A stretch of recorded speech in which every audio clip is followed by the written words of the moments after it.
hour, the U.S. Postal Service announces that you can deliver the mail yourself if you think it's so easy. But first up in health news, researchers from Harvard University have found a strong link between male virility and wearing Motley Crue denim jackets. For the study, researchers paired fans of the band with a control group and found that those wearing Motley Crue attire were far more likely to knock out some chick's totally jacked boyfriend and then do it with her later that same day than those who simply wore casual clothes and probably wouldn't know what it feels like to have 2 threesomes in one night. Men who own jackets with an image of Tommy Lee and Nikki Sixx sitting on top of a pair of breasts with nipples in the shape of pentagrams showed higher levels of sexual potency, endurance, and libido. These guys do it all the time, and sometimes even in public. They don't care. Although the study primarily focused on men in Motley Crue jackets, researchers also found that men who listened to Nirvana had a high likelihood of staying virgins forever. This is the Onion News Network.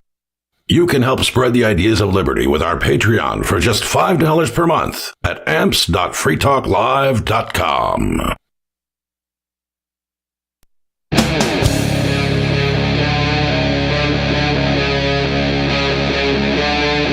Free Talk Live.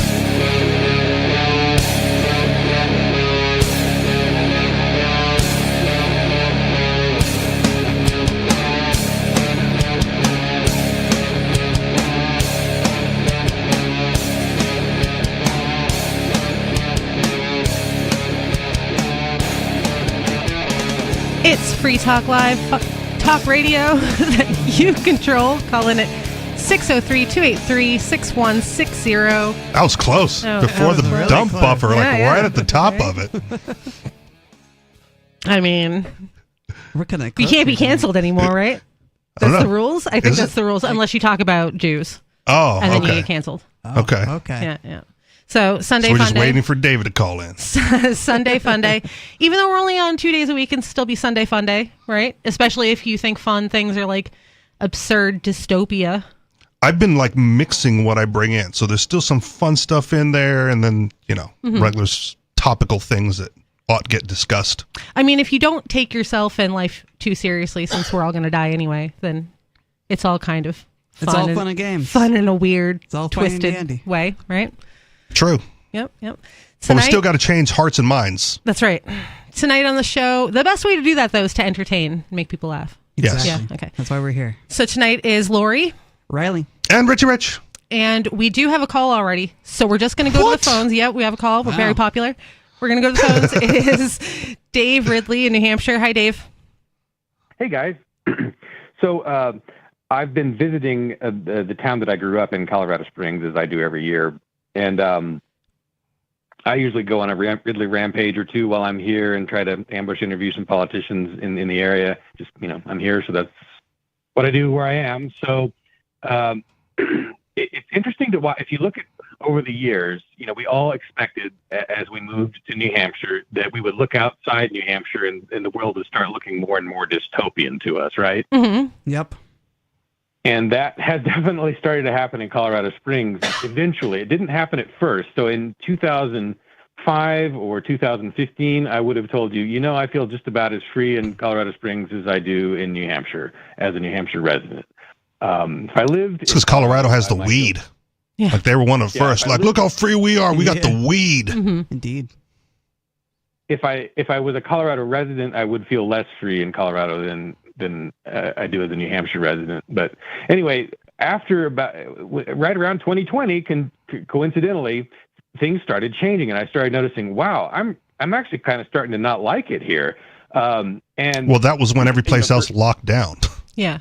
Colorado did too, though, Yeah, I assume. Yeah, it was like Florida and Texas was the only place that didn't lock down, and New Hampshire sort of locked down. Texas didn't lock down, but they were like, you're all going to die, like everywhere you looked. Yeah, But that's it didn't, fine. But it didn't lock The down. end is nigh. Yeah, it was just that. Like this is I'd prefer the warning, right? Like take your chances. This is Texas. yeah, I was Right? fine. I was fine Yeah, with that. okay. It was kind of weird, but like, All it right. was fine.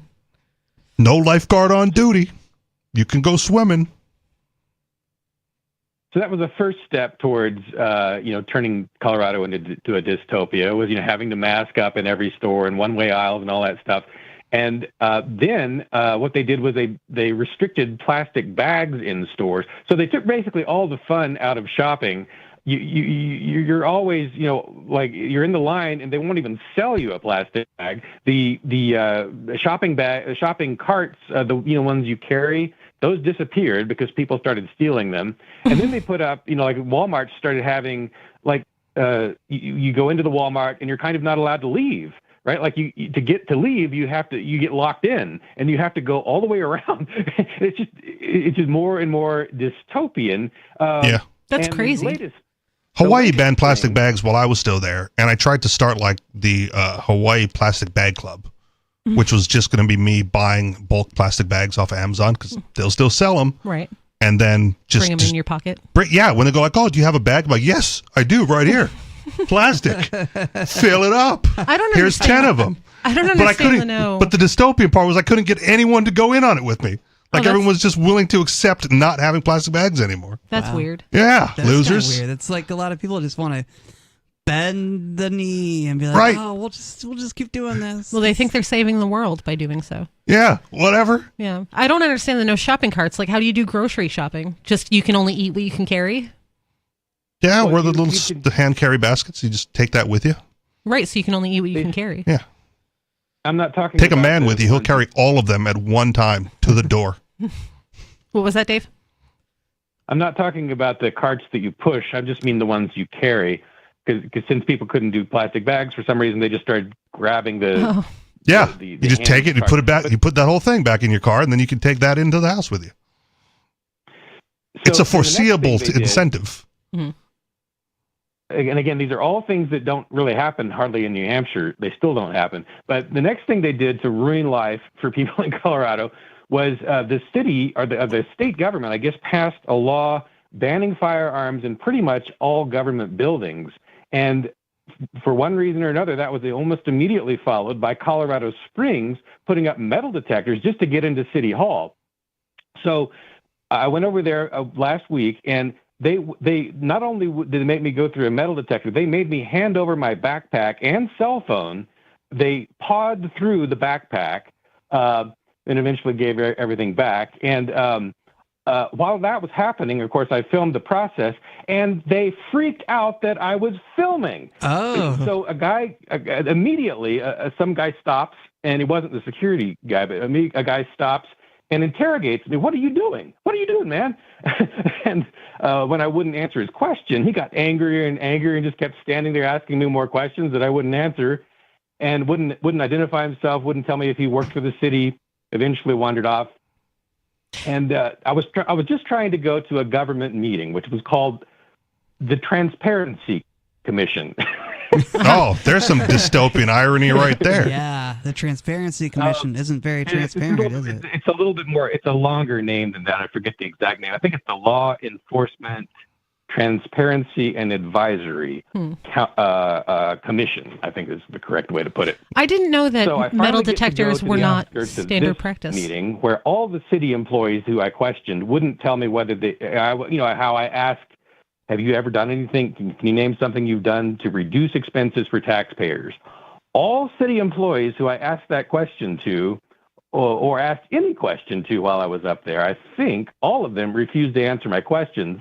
Is it because you were filming? Then the meeting starts, and I learn that it used to be called the Accountability Commission, the Law Enforcement Accountability Commission, or something like that. And they voted to remove the word accountability from the Accountability Commission. Well, they can't have people expecting them to be held accountable. Right. It's just silliness. Would they not talk to you because you were filming? Pardon? Would they not talk to you because you were filming? Is that why? Well, a lot of people did talk to me, but these are mostly members of the commission who were volunteers. Does that make sense? Yeah. And some of those folks were very nice and transparent, actually. Anyway, the next thing that happens, eventually I leave the meeting. I asked a bunch of questions. The people at that meeting were fairly okay. When I left, I went back to interrogate on my way out, I tried to interrogate the security people. So I asked them if either of them had sworn an oath to the Constitution, with all that gun grabbing they were doing and gun banning. And one of them said yes. So I said, "Okay, so if that's the case, then how do you square that with, you took a note to the Second Amendment, which reads, and then he put up his hand and he said, don't. And he said, don't, I do not care for First Amendment people. Oh, wow. To the Constitution of which he swore an oath. I kept trying to... I can't even to see video all of this at RidleyReport.com. But I kept trying to quote the Second Amendment, and he kept saying, don't. I'm asking nicely. I said, okay, fine. If you're which amendments did you swear an oath to, sir? Yeah, if you're going to kick my backside for quoting the Constitution, then you're going to kick my backside, right? Because there's nothing controversial about doing that. So eventually, I finished quoting the Second Amendment to him, and left. My worldview was skewed because I grew up in Massachusetts, which was already growing up was already like, all of this stuff was normal. I was a juvenile delinquent, and so I had to go to court as a kid. And when you went to the courthouse, you had to go through a metal detector. This was City Hall, though, not a courthouse. Oh, it was City Hall. Right, Dave? Yeah, just City Hall. Yeah. It's a place, again, last time I went there a year or two ago, you just come and go. Yeah. Yeah, okay, that's weird. I mean, I've been to court so much in Hawaii, and at one point in time, they made you they just changed rules. Like, oh, you got to take off your belt.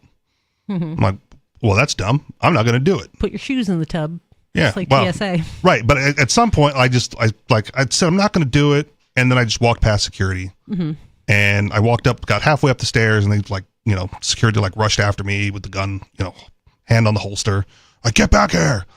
And I was dismissed from the courthouse. You can't be here today. It's well, they kind of want me upstairs, right? Mm-hmm. I'm not here voluntarily. Right. I don't want to be here either. So if you're going to tell me I can't be here, I'm going to go home, right? That's on you. You're going to drag me back here eventually, so you might as well just let me go up there with my belt on. Mm-hmm. But no, I have to reschedule and then go back. And that's crazy. Yeah. Heard you made a big ruckus the last time you were here. I'm no, I just wore my belt. Yeah, I can't remember ever going to City Hall and being required to go through a metal detector or anything like that. But I don't typically go to government buildings. So. Yeah. I've been to City Hall in Manchester a couple times for a parking ticket, and there was no metal detector to get to the window I needed to get to. Yeah, that's kind of wild. Yeah. You're just there to get paperwork and stuff, usually. But courthouse, they check you. Yeah, at the courthouse. They let the cops in with the guns. Yeah, that's right? fine. But you're not allowed. That's right. Shiny badges grant special You're not even rights allowed to for have these people. change in your pockets. I tried to make a shiny badge. I found a badge maker, and I was going to have it labeled authorized lawbreaker, and this grant. But the problem was that particular badge maker makes it for the police department. So I'm well, I'm going to get on the radar if I actually go through this. So I backed off. So if anybody wants to make me a shiny badge, a real one that looks like a law enforcement badge that says authorized lawbreaker on it, I will carry that. I am above the law. I will flash that. Yeah. No. This is how are you allowed? Well, it says right here, I'm an authorized lawbreaker. I've got the shiny badge. They grant special rights, I've heard. Yeah. So I don't think the dystopian curve has come anywhere near an end. Well, New Hampshire's supposed to be the beacon of freedom. Yeah, right? I just mean for the country. We maintain it here, and then when we get big enough here, it kind of spreads into Maine and Vermont and maybe Massachusetts if we're lucky. Yeah, probably not. But the dystopian walls are closing in everywhere else you go. California, New York, now Colorado. Mm-hmm. And it also depends where you move from, right? I moved from Hawaii, and on the list, Hawaii's 47th. The only places worse at one point in time was, New York, New Jersey, and California. I'm well, this is a big step up. Right. So going back there, it's a noticeable difference. Yeah. And I just don't go out as much when I'm there, and I'm rarely there. I don't want to be there. Why would you leave? The West Coast is generally real stifling. Yeah. Moving from the East Coast, even Massachusetts, going from the East Coast to the West Coast was extreme culture shock, and how rigid things are, and how abusive of police policy the police are, and things like that. I didn't ever imagine Colorado to be that way, though, because they are, so. Well, like you said, once they whip the COVID rules into effect, and we have the power. Yeah, COVID ruined everything. Then they abuse it because no one stood up for themselves, except here. California, not California, but Texas, Florida. Here, I feel here the free state movement was enough to alter the rules in our favor a little bit, which is nice, right? Like we had the lockdowns, but we had the medical exemption, and I think that it's because of pushback from free staters that the governor at the time here put in the medical exemption unquestionable, right? Like, oh, if you have a medical exemption, just let people know, and they can't do anything about it. Yeah, right. Yeah, I was in small town New Hampshire during the height of COVID. Yeah. Like we left Arizona right when it happened and came here, and it didn't seem like life was too different than normal. Yeah. You'd see people in stores with masks on, and then there was like the silly stickers on the floor, but the store in the town that I lived in didn't enforce the mask thing. Like you just go in. And the places that did, you just go like, oh, medical exemption, and they can't do anything about it. Right. So it was like, it was built in so that everyone was powerless, but the governor could say like, you locked it down. Mm-hmm. So I kind of view that as like a win-win, not as good as Florida and Texas, but again, it's functionally the same here. Mm-hmm. So you have all this video of the city hall on your RidleyReport.com. Yeah, and these kinds of experiences are just a vindication of Jason Soren's original idea of moving people to New Hampshire. If you take a place like Colorado, which kind of started out around the same point that New Hampshire was 20 years ago, relatively the same amount of freedom, it's now become so dystopian that it's not just on paper. It's just what I notice right in front of me, right? And you just wouldn't experience this in New Hampshire. So, Jason did the right thing. He established a place where even if we couldn't create a liberty utopia, we were able to at least keep things from getting worse. Mm-hmm. And they tried Free State West, right? They were trying to move people to Wyoming because there's nothing there. Because there's nothing there. Yep. Like a big old state with less than 500,000 population. Mm-hmm. It's pretty, but I don't think I could live there. Okay. Because there's nothing. If the Free State Project selected it, that's where I'd be, though. Yeah. Oh, yeah, right. Then there would be something, though. Yeah. Because they'd make something. Occupy Ghost Town is another one of my, like, just the infrastructure's already there. See, Let's just go take it over. That'd be fine. Yeah, I agree. That'd be totally fine. The thing with Wyoming is that there is nothing there. I get it. But, like, if there was a ghost town, sure, take it over. Sounds But great. maybe that would be a good thing to have to go to Wyoming and take it over because there is nothing there. But then you have to build everything from scratch. That does complicate. So you got to live in the middle of the desert until that's done. Anything else, Dave? That is all. All right. Thank you for the call. You're welcome for the call. We have another call. Oh, my goodness. I know. I told you we're popular. So it's Ricky from the Commonwealth. These are all the people not watching the big game. Yeah. Hi, Ricky. I am definitely not watching. I'm not a football fan. You and Riley are both not watching. Yeah, exactly. I mean, Yes, I'm we also are not not. watching. Yeah. But they couldn't even if they True, wanted to. that's That's true. true. Well, thank you there, Sister Lori. Brother Riley. Brother Richard, good evening. Yes, sir. Hey, Richie, I want to talk to you. If you're trying to renegotiate the bet, don't do it. Well, no, not really. No, I'm not really doing. Well, there was a little bit actually. I want to talk to you about this. No, wait a minute. Buy the dip. Hold on. Good time. I'm not welching. It ain't like that. I'll believe it once you get the money transferred into escrow. Okay, but here's the thing, though. I was wondering if we could do it this way because I looked into this stuff with the cryptocurrency, and I have to admit I don't understand it. Okay. I was wondering if we could do it in dollars instead. No. We can't? No. Because the whole premise of your bet was that the dollar was going to approach zero. And if you won the bet, why would you want to get paid in worthless currency? And I don't want to get paid in worthless currency either. That's why we settled on crypto. So you're telling me I got to figure. Can you give me some tips? Yeah. Find someone to help you get on exchange, buy Dash, and transfer it to Peakless Mountaineer. I'm willing to renegotiate that because he's not on this show anymore. So I'm not sure if he's still willing to be the escrow holder. So if you want to renegotiate who holds it, I'm willing to have that conversation. Well, I guess I can figure out. You go on an exchange and then you buy it, and then you got to put it in a wallet, right? Well, the exchange will hold it for you in a wallet on the exchange. Now, there are crypto people who will say, like, not your keys, not your coin, don't leave it on an exchange. That's bad.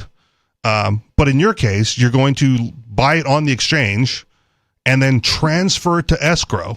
And then once you lose the bet, it's going to get transferred over to me. So it doesn't matter if you keep it on the exchange because you won't have it on there for very long. Confident wait a minute. Concerning, okay, fine. So I can just leave it on an exchange then. Most likely.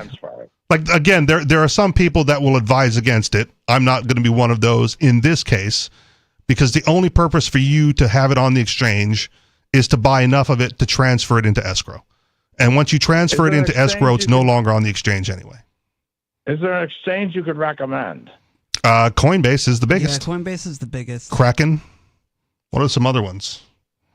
Those are the only two I know. I don't know. Stu does it. Okay. It shouldn't be that hard. Okay. It's not that hard. Yeah, I mean, you're going to have to send them your ID and take a picture holding up, the newspaper with today's date on it for proof of life and some other stuff. Oh, Trent, it was complicated back in the day.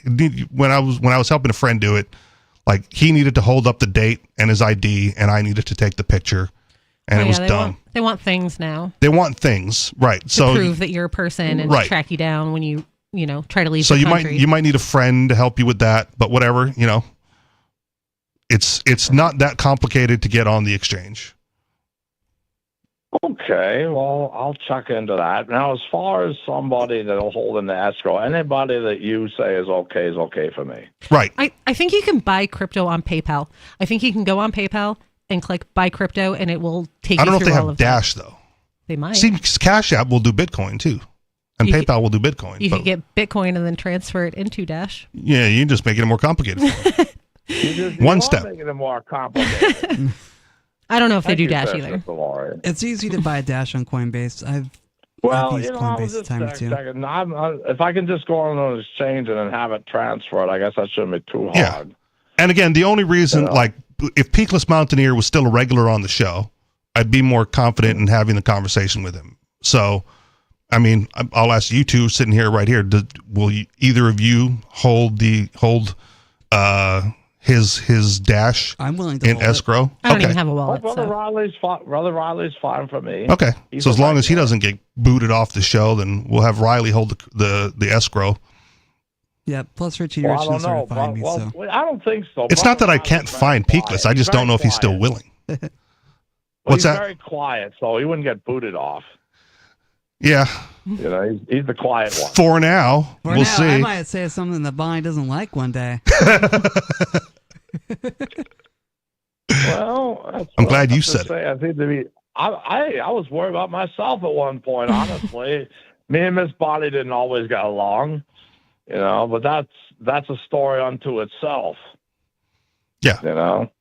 So I'll amend the details to say Riley will hold it in escrow. So you buy it off the exchange.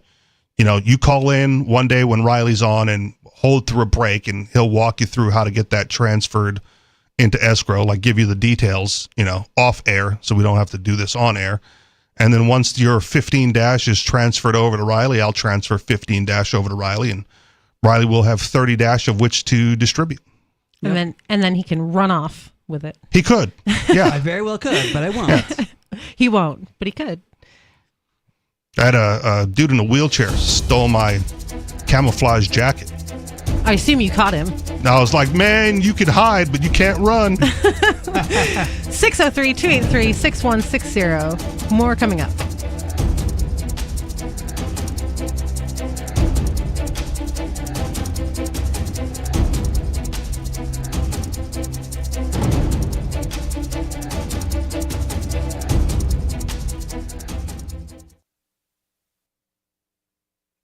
When commercials come on, don't push the button. Instead, listen. Even if you don't sell things for a living, you're still selling in the various conversations and transactions that make up your busy day. With money and attention so scarce now, effective communication skills have never been more important, especially if you're a job seeker. So take a lesson from Madison Avenue. Often the fewer words, the more effective the message. Like Jiffy Lube, where you never need an appointment, or the Office Max ad that says, you supply the ambition, we supply everything else. How about online ticket broker StubHub.com, the way in when it's sold out, or CyberCupidMatch.com's seductive, go ahead, it's okay to look. How cleverly and succinctly can you distill your message? For more tips, hit survivalspeech.com. I'm Holland Cook. From Feature Story News in Washington, I'm Nick Harper. US President Donald Trump says he'll impose 25% tariffs on imports of steel and aluminium into the United States from Monday. He also said that reciprocal tariffs on other countries will come into effect on Tuesday or Wednesday. Also on Sunday, the US president said Canada and Mexico need to do more if they're to avoid 25% tariffs starting in a few weeks. He made the comments during an interview with Fox News' Brett Baer. Is that good enough? No, it's not good enough. So more needed in 30 days. Something has to happen. It's not sustainable. This weekend, Canadian Prime Minister Justin Trudeau also suggested that Trump's promise to make Canada America's 51st state should not be underestimated, something Bayer asked Trump about. Your wish for Canada to be the 51st state is a, quote, real thing. Is it a real thing? Yeah, it is. I think Canada would be much better off being a 51st state because we lose $200 billion a year with Canada, and I'm not going to let that happen. The US president also defended Elon Musk following criticism about the so-called Department of Government Efficiency's shutdown of the US Agency for International Development. And I've had a great help with Elon Musk, who's been terrific. Bottom line, you say you trust him. Trust Elon? Oh, he's not gaining anything. In fact, I wonder how he can devote the time to it. He's so into it. But I told him to do that. Then I'm going to tell him very soon, like maybe in 24 hours, to go check the Department of Education. He's going to find the same thing. Then I'm going to go to the military. Let's check the military. We're going to find billions, hundreds of billions of dollars of fraud and abuse. But I campaigned on this, Brett. US National Security Advisor Mike Waltz has defended President Donald Trump's decision to shutter the US Agency for International Development. The Trump administration announced a funding freeze for the agency, but has so far been blocked by a judge from putting thousands of its employees on unpaid administrative leave. Waltz told NBC that USAID spends money that does not strategically support America's interests. We need to realign their mission and line it up with the president's foreign policy vision. I think that is perfectly appropriate for USAID to be kind of tucked into the State Department and better align with their mission rather than just spreading money around. Egypt has announced it plans to host an emergency summit of Arab nations on February the 27th, following Donald Trump's plan to take over the Gaza Strip. Egypt says it will discuss the new and dangerous developments of the US president, which also includes the suggestion that Palestinians should be removed from Gaza and resettled to other countries in the region. From Bureaus Worldwide, this is FSN. Yep, we still do email. Drop your email address in the entry box at freetalklive.com, and you'll be kept in the loop with Free Talk Live.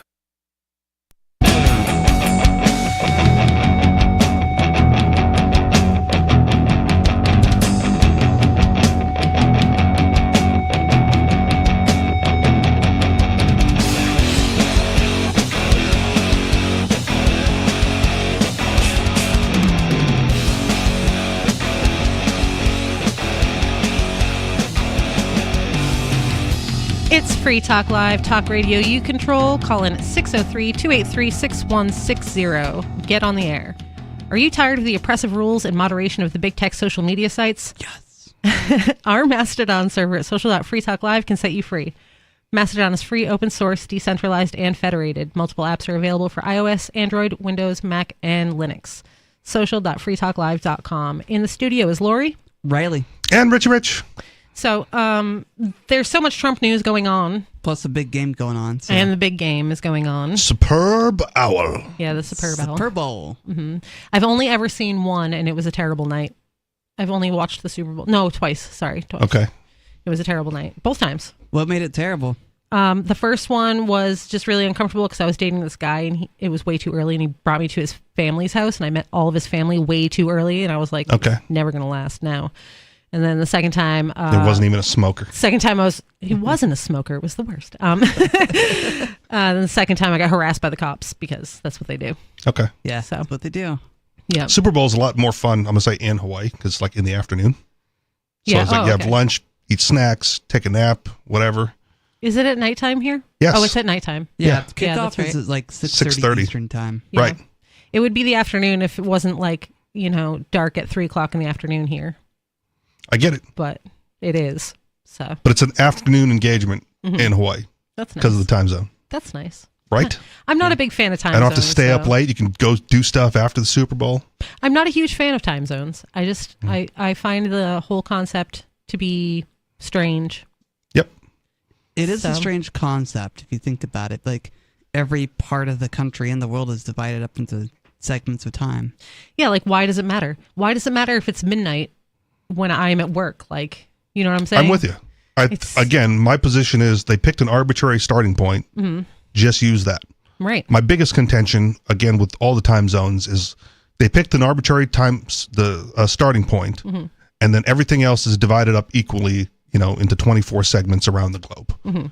Right. And then you just, whatever time you happen to be in, that's just where you are. And I hate it when they're like, oh no, we're just going to move it back an hour in this area or the other, just because we want to. Yeah. And then on top of that, daylight savings time. Also dumb. Also super dumb. Right. That's the worst one. But you could have one time zone based on that arbitrary starting point, and all you have to do is change the open and close signs on your store door. Right. Exactly. You That's just it. change your operating hours to where you live. Yeah. You want your kids going to school at midnight? Who Well, cares? it's still going to be like sunup. Right. It's just going to be called midnight. It's just And a who word. Yeah. People are weird. Yeah. It is And stupid. And stupid. That's right. A lot of them. And so I have a weird, stupid story. Okay. From Gizmodo, which is a reputable news source. That's right. The list of Trump's forbidden words that will get your paper flagged at NSF. Oh. So it says it's fascism, plain and simple. Should we start using these words on the air? Oh, always. In every moment of your life. Just shove them in wherever you can. Nazi! Every federal agency. He's a Jew! No. See, it's even stupider than that. It's worse. Okay. Every federal agency in the U.S. Shenanigans. Currently, if one more person says shenanigans, currently trying to figure out how to purge forbidden words from documents posted online in a desperate attempt to comply with President Donald Trump's executive order to purge DEI from every facet of American life. And nowhere is that effort more bizarre than the National Science Foundation, which is currently combing through websites and research papers for a long list of words that include female, disability, and LGBT, among a host of others. You can't say female. Okay. You can't say disability. Like, what are you supposed to say? These are scientific papers that they have to write. So what are you supposed to say if you're referring to a non-male? There you go. You just said it. Just non-male. Yeah. Male and other. Default sex. That's right. Male and everybody else. I'm fine with that. I don't care. If they got rid of female on the form and it just said like male and other, yep, like we would know. Like real men know where the box is, and if you know you're a real man, you know what box to check. And if you're not, check the box that says other. It's fine. It's just stupid. I agree. Makes things way more complicated than it needs to be. The wordism. It's all these things. People get so offended over words in both directions, and it's ridiculous. Well, I think people just want to be offended because they want to feel comfortable being in their bubble. I think that they have the emotional maturity of toddlers. I know. The other thing that came up, he was dropping like the TQ from the LGBTQ. Yeah, it's just the LGB. It's back to just LGB. Like 3 letters is enough. All wrapped up into that. I never understood why they were put together because one is a identity and one is a sexual orientation. So I never understood why they were put together in the first place. But I don't think there needs to be laws to tell people which letters go with, like, who can be a group. Okay. Because that's stupid, too. They just don't go together in my brain. Fly your flag, sister. Yeah. The review comes in response to a memo sent out January 29th from the Office of Personnel Management, written by Acting Director Charles Ezell. Every agency has interpreted the memo a little differently, but at NSF, they've compiled a list of words that need to be found, which will initiate a review to see if it's allowed. According to the Washington Post, a word like women appearing will get the content flagged, but it will need to be manually reviewed to determine if the context of the word is related to a forbidden topic under the anti-DEI order. Trump and his fellow fascists use terms like DEI to describe anything they don't like, which means that the word women is on the forbidden list while men does not initiate a review. It's not because they don't like women. That's a stupid thing to say. It's because of their whole war against trans women thing. That's well, then flag trans woman. Right. I agree with Ladies and gentlemen, flagged. Gentlemen and other persons. Did you hear? Were you here the night that I was talking about how I saw somebody say "theys" and "gentle them"? You know? No. Yeah, that's great. Yeah, no. Wow. Yeah. The Z's. Yeah. Used to be fine. It was like he, she, Z, and like, all right. I mean, I'm not going to say Z to anyone. If they're like, my pronoun is Z, I'd be like, I don't care or know you enough to make an effort to say Z. I would make the effort. If it was my friend. Yeah. But if they were just my waitress and they were like, hi, I'm, whatever, and my pronouns are Z, I'd be like, I don't care. Just bring me my food. I will never address you to anyone that I need to know that for. Maybe the manager. Maybe, but I'd be like, my server. She brought my food cold. I just say my server. Who? Okay. Yeah, right. The only one back there referring to themselves as G. Right. You know who. Yeah, that one. Look for the purple hair. Straight white men are seen through the MAGA worldview as the default human. When did it change from blue hair? I thought they were blue hairs, and then they went to purple. I think the modern one is purple. Blue hairs are like the old ladies. Oh, okay. Oh, maybe. I've never noticed. You don't say. Yeah. Straight white men are seen through the MAGA worldview as the default human and thus wouldn't be suspicious and in need of review. Any other type of identity is inherently suspect. See? This is so silly. Man and other.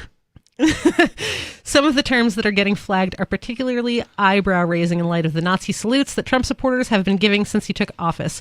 My heart goes out to you. Have Trump supporters been giving Nazi salutes? Some people say they have. I haven't seen anyone give one except for the Musk thing. That was a big one. But I haven't seen... That started it. You can't say Trump supporters when it's just one person. Well, it's the Trump supporters that went on social media and TikTok afterward and said, it's no big deal, and started doing it. Were they doing it? I didn't see that. I don't really go on TikTok. There was a pastor that did it, and he did it. He did like, my heart goes out to you, and he did the hand gesture, and then he got fired from being a pastor. I'm telling you, like, I did the Free Talk cast, and I said, my heart goes out to you is the new dog whistle. Mm-hmm. They're not even going to have to, like, do the hand signal. They're just going to say, my heart goes out to you, and you will know that's a Nazi. Speaking of, I went on the Anti-Defamation League's website today. Who totally tried to downplay it. And I saw they have a list of things that are, racist dog whistles. Yeah. And some of the things on there are absolutely ridiculous, like 100%. Okay. That's apparently racist. All right. Yeah, because it means 100% white. Okay. And ACAB is racist? Never heard that. Well, that's racist against cops. No, it says that it's is a slogan of longstanding in the skinhead subculture. I screenshotted it because I was like, no. Okay. That's not real. It might be because skinheads hate cops. I mean, a lot of people hate cops. Because ACAB. Right. I mean, but a lot of people hate cops because of that too. And then another one was, it's okay to be white. Another one is not equal, like an equal sign. All right. Thing, like a mathematical symbol is racist. Okay. And the okay hand gesture. I wanted to make a shirt that with the upside down okay, and it said subscribe to PewDiePie, and I couldn't get anyone to print it. Oh, they have services to print I shirts know. like that. Yeah, but I was trying to like start an offensive t-shirt company. And I wish you knew me because my sister she has a thing to make t-shirts. I know you now. Does you know me now. Does she still? Yeah, she still has it. I will send you some designs, sister. All right. And then there's runic writing, like runes. Okay. Like ancient runes. The things the that Nordics. Yeah.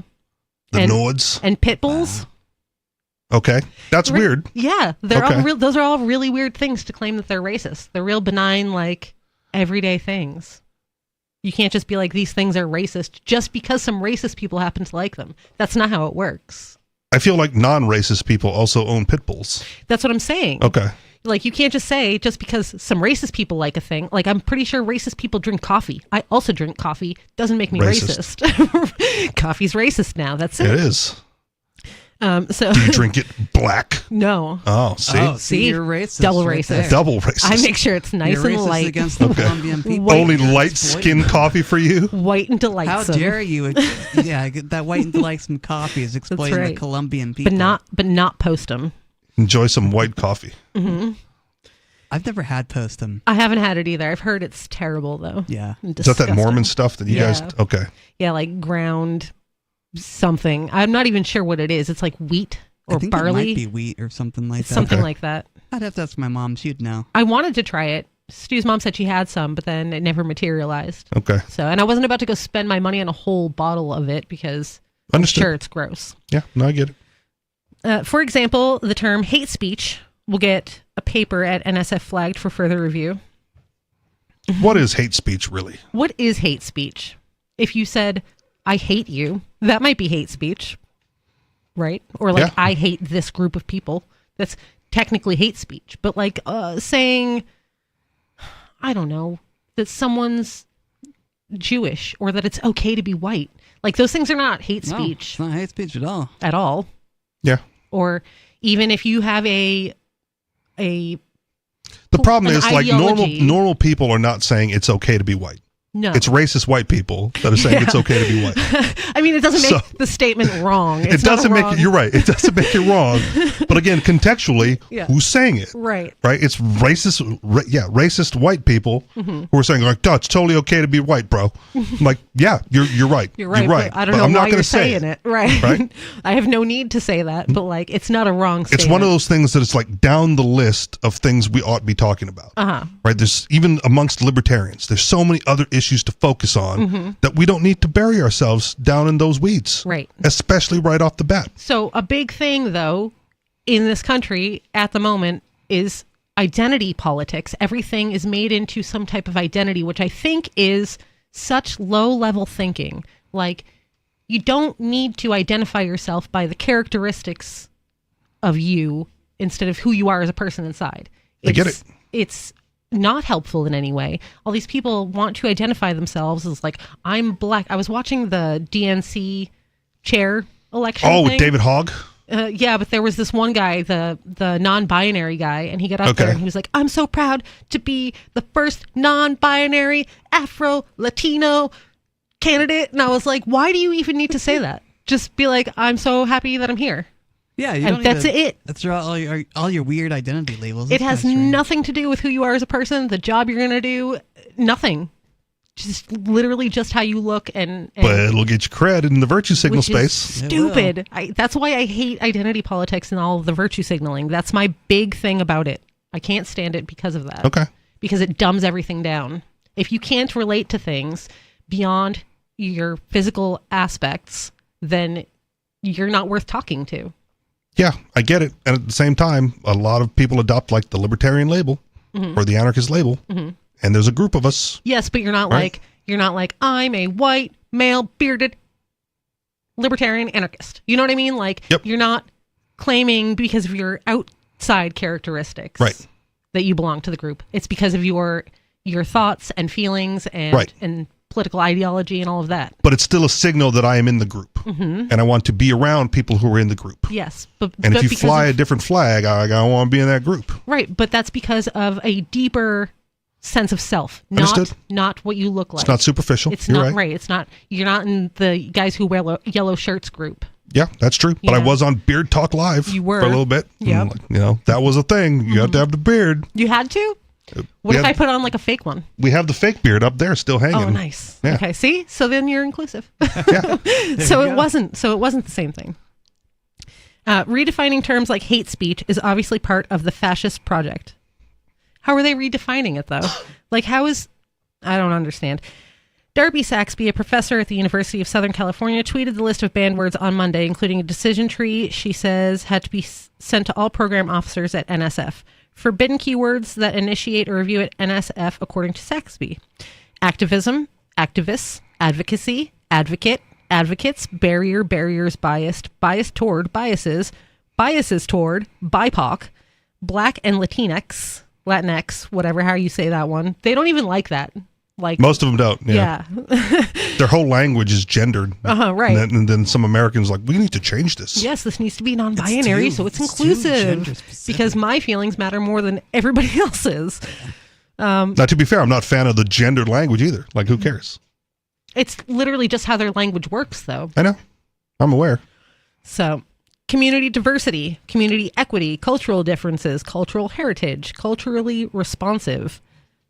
Right. I don't know what that one means. How long are we going here? Because you're only into the C's. I know. Okay. It's huge. So the list keeps going. One of them's women, victim. Do they spell women with a Y? No. Oh, they got to add that to the list. They're going to slip it by with the Y. I wonder if they have like YT. It's going to be like a find and replace error because of a typo somewhere. It's going to get right through there. Y people. So the list is on. Yeah, it's not on there, but it should be. People. So the list is on Gizmodo or this woman's website, I guess. So again, this isn't just happening at NSF. As Gizmodo reported last week, the CDC is also purging websites and reports of all forbidden words. All of this is happening while billionaire Elon Musk and an unelected representative of Trump's government is ransacking his way through the federal bureaucracy. It's glorious. Yeah, right. I know. I love it. I hate saying that I like what's happening. Watch Musk take down the USAID? Yeah, the USAID, the deep state, whatever you want to call it, the swamp a little bit. Mm-hmm. But I have to wonder, at the end of the day, is Trump going to put in his people, or is he just going to leave? Of course. So jobs vacant. So I was telling Stu earlier today, like I don't like being like, oh yes, I like that all of this is happening because I know in the end it's all just going to turn to crap because that's what it does. Yeah. So I don't want to get so excited about the nice things that are going on. The unfortunate thing is what we learned from the Snowden revelations is that the vast majority of people don't care. They don't at all. Like, hey, everybody, you're being spied on, and they're collecting all your data, and they're like, arrest that guy. I've seen lots of people. Like, we're wasting money in the federal government on all these programs, including trying to figure out what you can do with drugs on transgender mice. And they're like, oh, yeah, okay. What? Nobody cares. What are you going to do? I've seen not protest? Even just not caring. I've seen lots of people being like, how dare they take these programs away? Yeah. I'm very upset about it. You want it? That's what you want your tax dollars to go to? Right? Like, that's what I want. I'm consistent. Like, the only legitimate protest is a tax protest. Mm-hmm. So when you hear all these revelations, what I would love to see people do is like, well, I'm not paying now. Mm-hmm. All right, screw that. Right. Like, I'm keeping it as if this is where it's going. But I don't think the American public really cares. They should. They should be like, you guys. They should. You owe me back taxes, U.S. government. The American people should care and stop paying taxes, but they're not going to. They're just going to march in the streets and maybe wave a few flags or few signs and continue to pay their taxes. With all of these revelations of misuse of funds, you would think there'd be some rising up. And I'm not going to see it. I haven't seen any rising up yet. Get your free 55-inch TV just in time for the superb owl and be placated. Mm-hmm. Placid again. That's right. Yeah. But I am happy to see that things are getting gutted. Like a lot of these things are being gutted and gone through. All these people that are saying, oh, Elon Musk wasn't elected. Like, most of the people in the government are not elected. Yeah. Yeah, most almost people are all appointed of them. or hired. Nearly all of them. It's draining the swamp and then refilling it with Trump tarts. Yeah, right. That's what's likely going to end up happening. Hopefully not. Hopefully not, but I don't want to get my hopes up too high. I get it. But it's like Riley said, it's entertaining to see. It is. Like, what are the... I think it was the Captain Kickass messaged me earlier and said Trump's paid for ads to run during the big game. Oh, like, really? out of his own pocket, that's going to list off all this nonsense spending. So if that's true... Nice. If that's true, like, I really want to see those commercials. Yeah, I want to see on. it too. I cannot wait to go home and Google it. If it's true. I don't know if it's true. I don't know. He didn't send me a source. He just, made the claim. But, he's a reputable source, right? You trust the captain. Yeah, I trust the captain. So we'll see. Reputable source. But that's going to have like a lot of viewers going like, this is really what they're spending the money on? Mm-hmm. And then people go like, well, it's Elon, so how reputable can it be? I've seen that too. People being like, you're going to believe what Elon Musk is saying is going on? No, it's in the documents. Right. It's right there. What do you mean? I had to post a bunch of articles. There was somebody posted something about, it was about Biden taking Medicare savings and turning it into electric vehicle credits. And they were like, this never happened. And so I just copied and pasted 3 articles showing that it did happen in 2024. Yep. And then nobody commented again after that. Here's the source. Right. No, you guys could have easily looked it up, but I don't want to open my eyes to the horrors of the world. Right. Just let me enjoy my television in peace. Mm-hmm. So there's they take the money. I don't care what they use it on. Yeah. So I was like, when the whole election was going on, I didn't want Kamala because I was like, they're gonna make words illegal. And I was hoping that the other side wasn't going to do that. But now they're making just different words illegal. Yep. the other side, the left side, was going to make words that hurt your feelings illegal, and then now the right's making the words that hurt their feelings illegal. Yeah, right. That's the left-right paradigm. I know. I hate it. Okay. Why is everybody playing this game? Why does it have to go so far? Lori, it's easy to put people in binary boxes where they just have to choose one or the other. No. It's the way cults do things. Well, statism is a cult. Everyone's too tribal. I agree. So there's beyond all of those words that will get you flagged as not complying to the policy of not doing DEI, where's the list of replacement words? You have to just make them up, I guess. Instead of this, use this. Mm-hmm. Instead of women, use if they're going to go dishwasher. If they're good, yes, right? KitchenAid. Yes. Yeah. Something like that. Yep. If you're if you're going to go complete newspeak, right? Replace the word with something newspeaky. Yep. I want that list. We can. It's double plus good. We should just make a list of our own to replace all these words. Start using them. Find and replace. Yep. So, along with all these words that you can't say that are going to get you flagged, there's also this article from Counterpunch, which we'll get into, and it says the Palestine exception to free speech is un-American.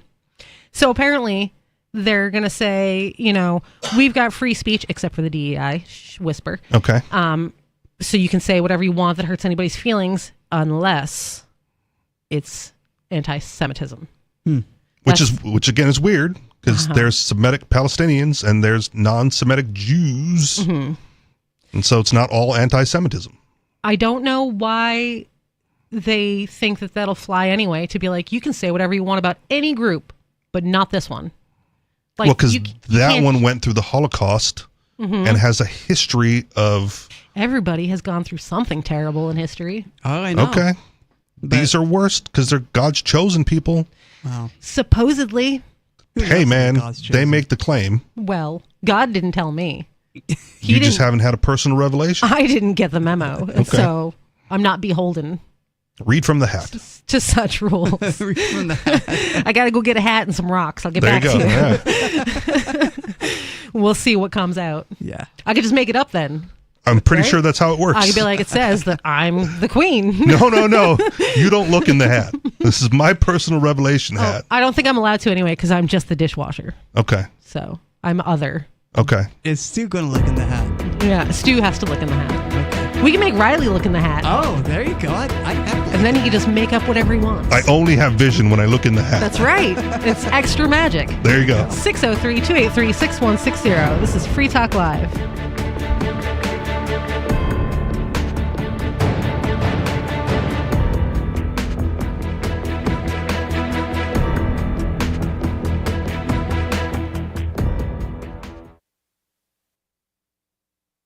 Free Talk Live. If I was freezing to death in the car with the keys on the floor, I'd still been charged in New York. In any case, so what happened with me was, they threatened me with 4.5 years in a state prison, and this is what led me to the ideas of liberty. That I say, this is crazy. I didn't hurt anybody. What's going through my head is, this can't happen.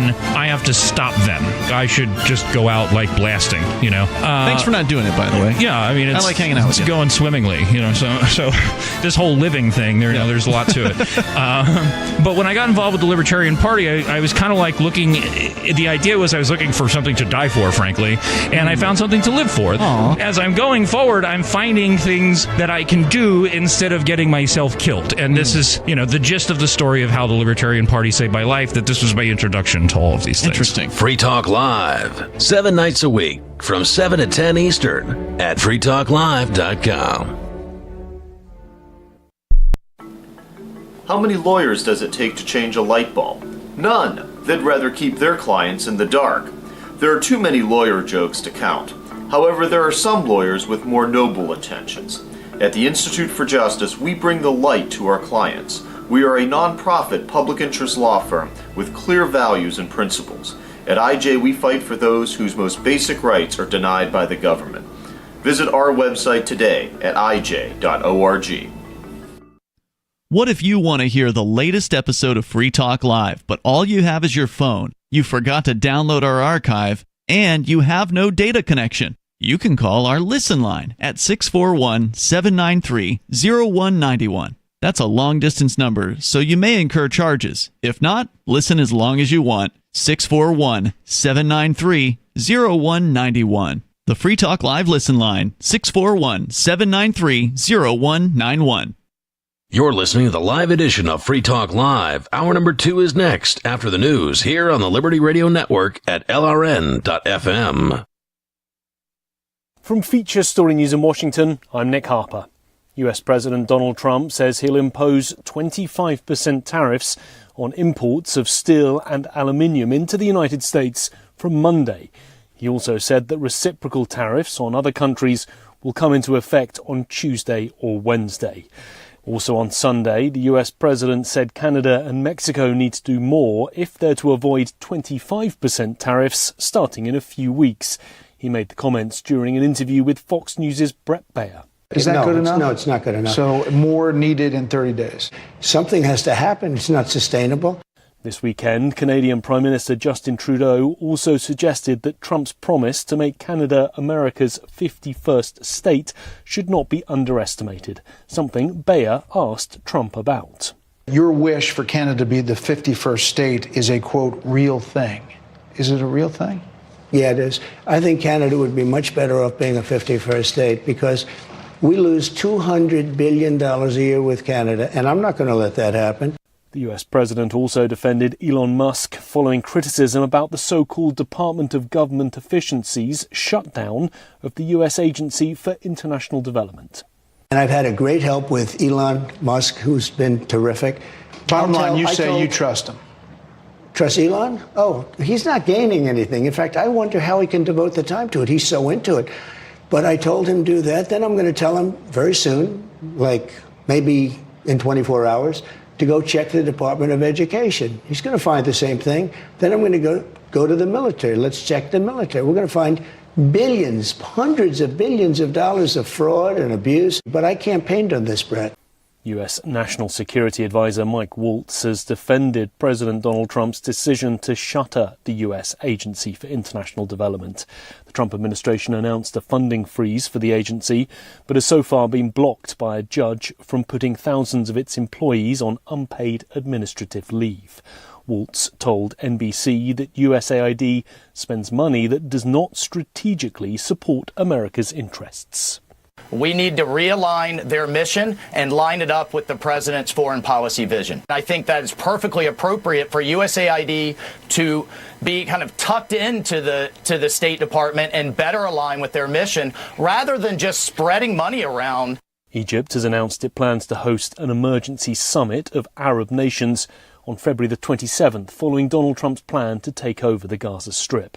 Egypt says it will discuss the new and dangerous developments of the US president, which also includes the suggestion that Palestinians should be removed from Gaza and resettled to other countries in the region. From Bureaus Worldwide, this is FSN. With FSN Spotlight, I'm Simon Marks. Today, more reaction to President Trump's stunning proposal to have the United States take over Gaza, force its 2 million Palestinian residents to leave the territory so the Americans can oversee the construction of what the president described as the Riviera of the Middle East on the Strip's Mediterranean coastline. Yesterday, we heard Saudi Arabia's immediate rejection of the president's proposal. Today, the view from Israel, where Seth Frentzman is senior correspondent and analyst at the Jerusalem Post. There's some shock, but I think when it comes to Trump being unpredictable, it's shown in the past that his willingness to kind of throw away the rule book and be unpredictable sometimes does get him the deals that he wants, because what he does is he lays out a very big demand, and then he gets about half of it or a third of it. But from his perspective, that's kind of what he wanted anyway. So I think in terms of Gaza, he's trying to show that he's willing to be very flexible, and he's also threatening to do something totally different, which I think he probably thinks will bring some of the countries to the table that he'd like to have them step up and do more. On Thursday, President Trump slightly reworked his proposal, insisting no American troops would be deployed to Gaza. The United States, he said, would work through regional partners, but he still foresees planting the stars and stripes there and turning Gaza into part of the United States, a proposal now roundly rejected outside America and Israel. With FSN Spotlight, I'm Simon Marks. And the main news again, US President Donald Trump says he'll impose 25% tariffs on imports of steel and aluminium into the United States from Monday. He also says that Canada and Mexico need to do more if they're to avoid 25% tariffs starting in a few weeks. And the US National Security Advisor Mike Waltz has defended President Donald Trump's decision to shutter the US Agency for International Development. That's Feature Story News. Nick Harper reporting. They started with Google Glass, and now the engineers behind Google have created a new body part to strap gadgets onto. They're calling it the flange, and the new synthetic skin appendage fits between the shoulder blades into a flat surface capable of holding a wide array of new gadgets for Google to hawk to consumers. While unveiling the innovation today, Google CEO Larry Page said, quote, "The possibilities for the number of completely pointless gadgets to strap, bind, and stick to your body are now endless." Early adopters are already raving about the synthetic body part. It overheats and burns my skin pretty bad when I have it on, but I'm really getting to like it. I'm actually thinking of getting a second one installed. Critics are cautioning the tech world to not hail the flange as an achievement yet, since several users have reported problems with the device permanently grafting to their spinal column if worn overnight. Coming up next, Doritos unveils new e-Doritos that come in JPEG form whenever you're hungry. This is the Onion News Network. Got Telegram? You can follow our channel there and discuss show prep with other listeners at telegram.freetalklive.com.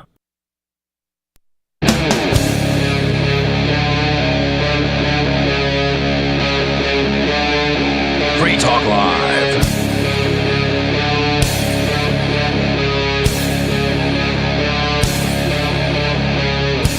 It's Free Talk Live, talk radio you control. Call in at 603-283-6160. It's officially unofficial. We've been podcasting since podcasts began, but we're launching a new podcast anyway. Our new podcast is a 30 to 45-minute show releasing once a week, and you can find it at freetalkcast.com. It's brought to you by the same people who bring you Free Talk Live, and we'd love for you to check it out. The existing radio archive isn't going anywhere.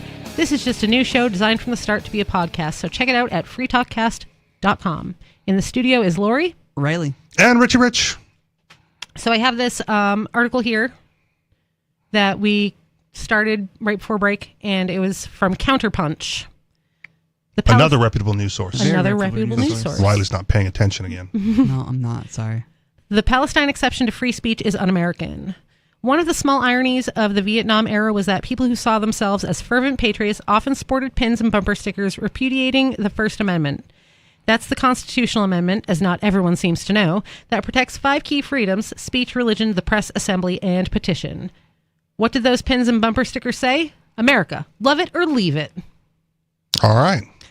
That message was aimed chiefly at critics of the Vietnam War. To tell peace activists to shut up or get out implicitly equated the warmongering policies of the Kennedy, Johnson, and Nixon administrations with America.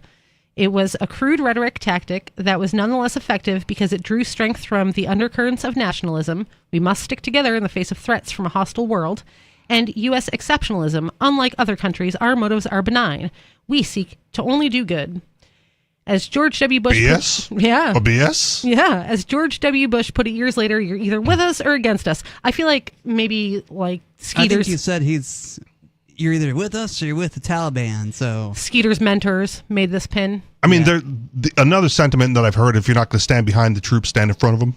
Oh. Or you got to get shot. Yeah, right. Hilarious. If you disagree, then just die. Or whatever. Yeah. Well, you die. Yeah, right. You agree so much, why don't you go out there? Yeah. Do it yourself on your own dime. Yeah. I don't care if you want to do it. Just don't send me the bill. Yeah, and don't put my name on it. Yes. Don't bring me into this. I have nothing to do with this. You silly politician that goes over there to sign bombs. Mm-hmm. I forget which one did that. A couple of them did. A lot of people sign bombs. No, and I literally signed her name on the bomb. Yeah. That was about, okay. Just recently that happened. Yeah. Yeah.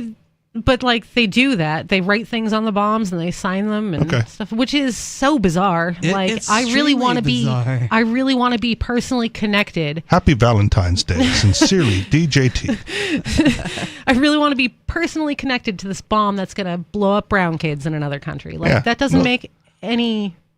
I mean, I guess it makes sense if you're evil. It makes sense if you're bloodthirsty and evil. Well, and again, that's what I'm saying. I want as much as there are single issue voters, I want a world of single issue tax protesters.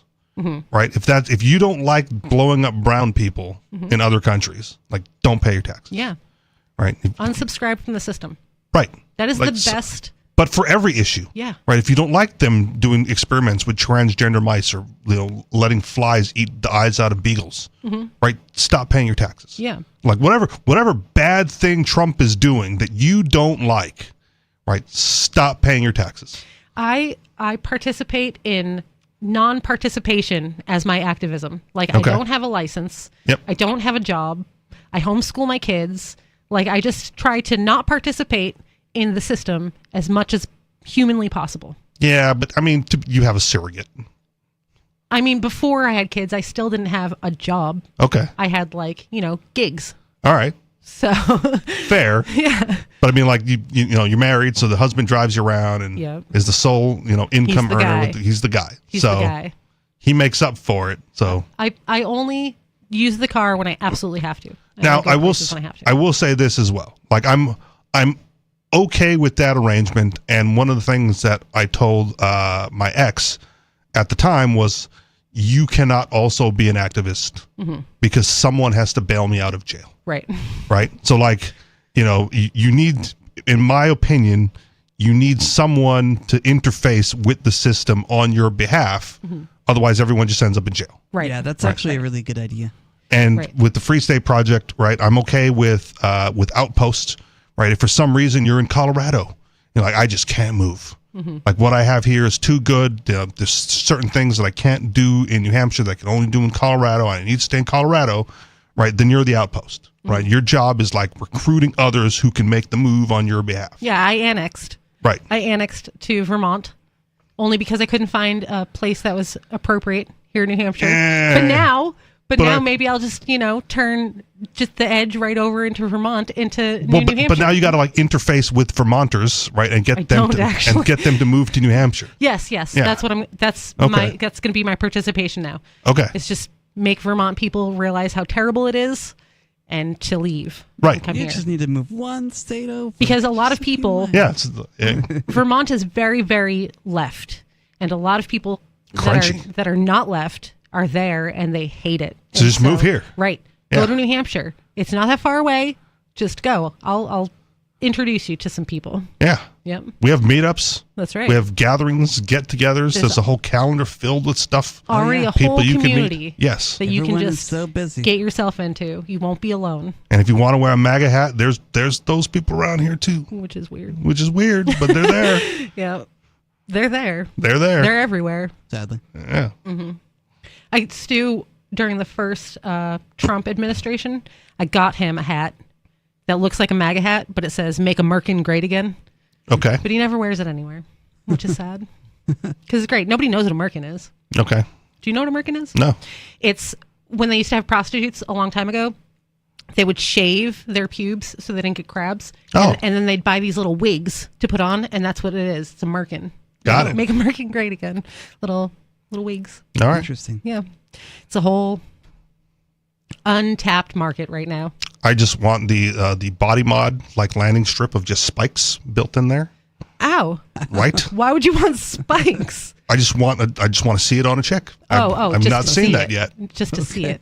I thought you meant like you personally wanted to get spikes. I was like, No. you're never getting laid again. No. I mean, I've got the ones on the lips. Yes, but not like. Okay. I mean, they do it like with the mohawk, right? Yeah. People embed skulls, spikes into the skulls. I hope you are not headbutting potential mates. I'm not. Because that, like, if you have spikes on your head, right, you're probably not going to get headbutted by your boyfriend, I hope, or he should not be your boyfriend. I'm just saying, down there where that Merkin was, just, body mod spikes. How metal would that be? It'd be pretty metal. A bunch of it. Right? Yeah. We have a call from Whitman, Mass. Hi, caller. You're on the air. I hate to tell you this, libertarians, but you are participating.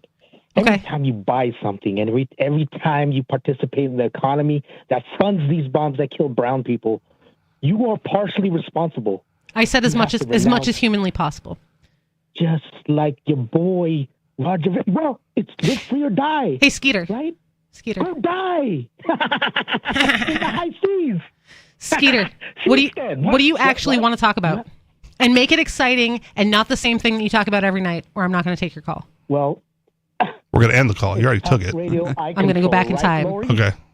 It's talk radio.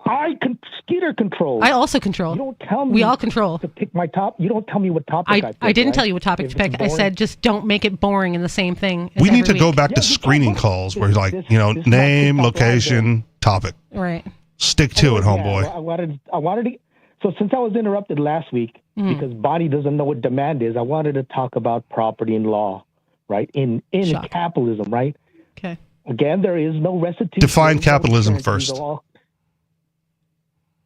It's a system based upon the profit incentive given to us by evolution that's measured objectively and cardinally with money, right? That's your definition of capitalism. Yeah, the profit incentive.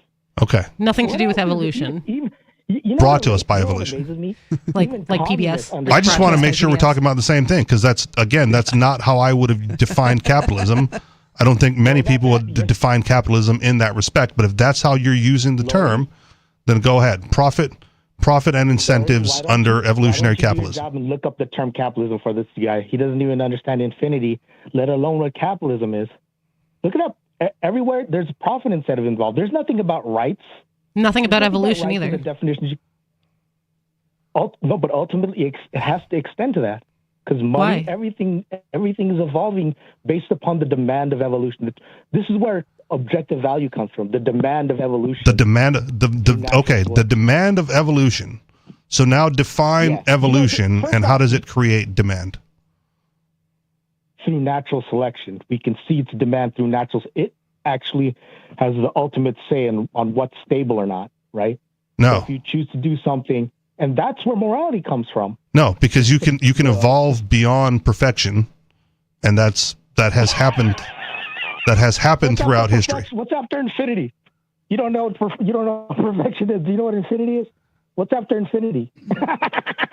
Infinity plus one. But anyways, let's talk. That's still infinity, and it's the same size as infinity. How bizarre! Stupid. How bizarre. Then we bet on that. But anyways, let's talk about the property system, right? There's no rights. Everything, all property is determined through a bidding process at all times.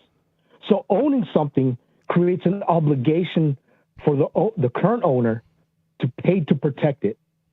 And in this perfect society, no, it doesn't. You have to outbid. What? No, it doesn't. Stop interrupting. No. What does it? That's what a conversation You're is. spewing nonsense, and I am refuting. I'm talking about, well, you just don't say no, it doesn't. You back it up with a damn argument. So look. Okay, well, pause him then, and I'll back it up with an argument. Okay. All right. So yeah.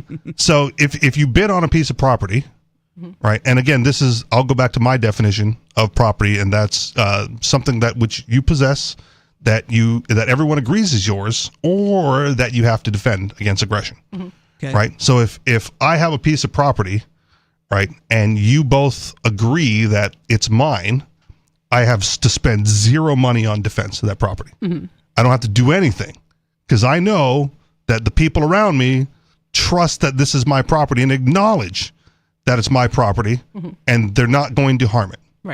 Right. And the only time I need to spend money on defense is if someone tries to refute my claim and obtain the property for themselves. Like Skeeter.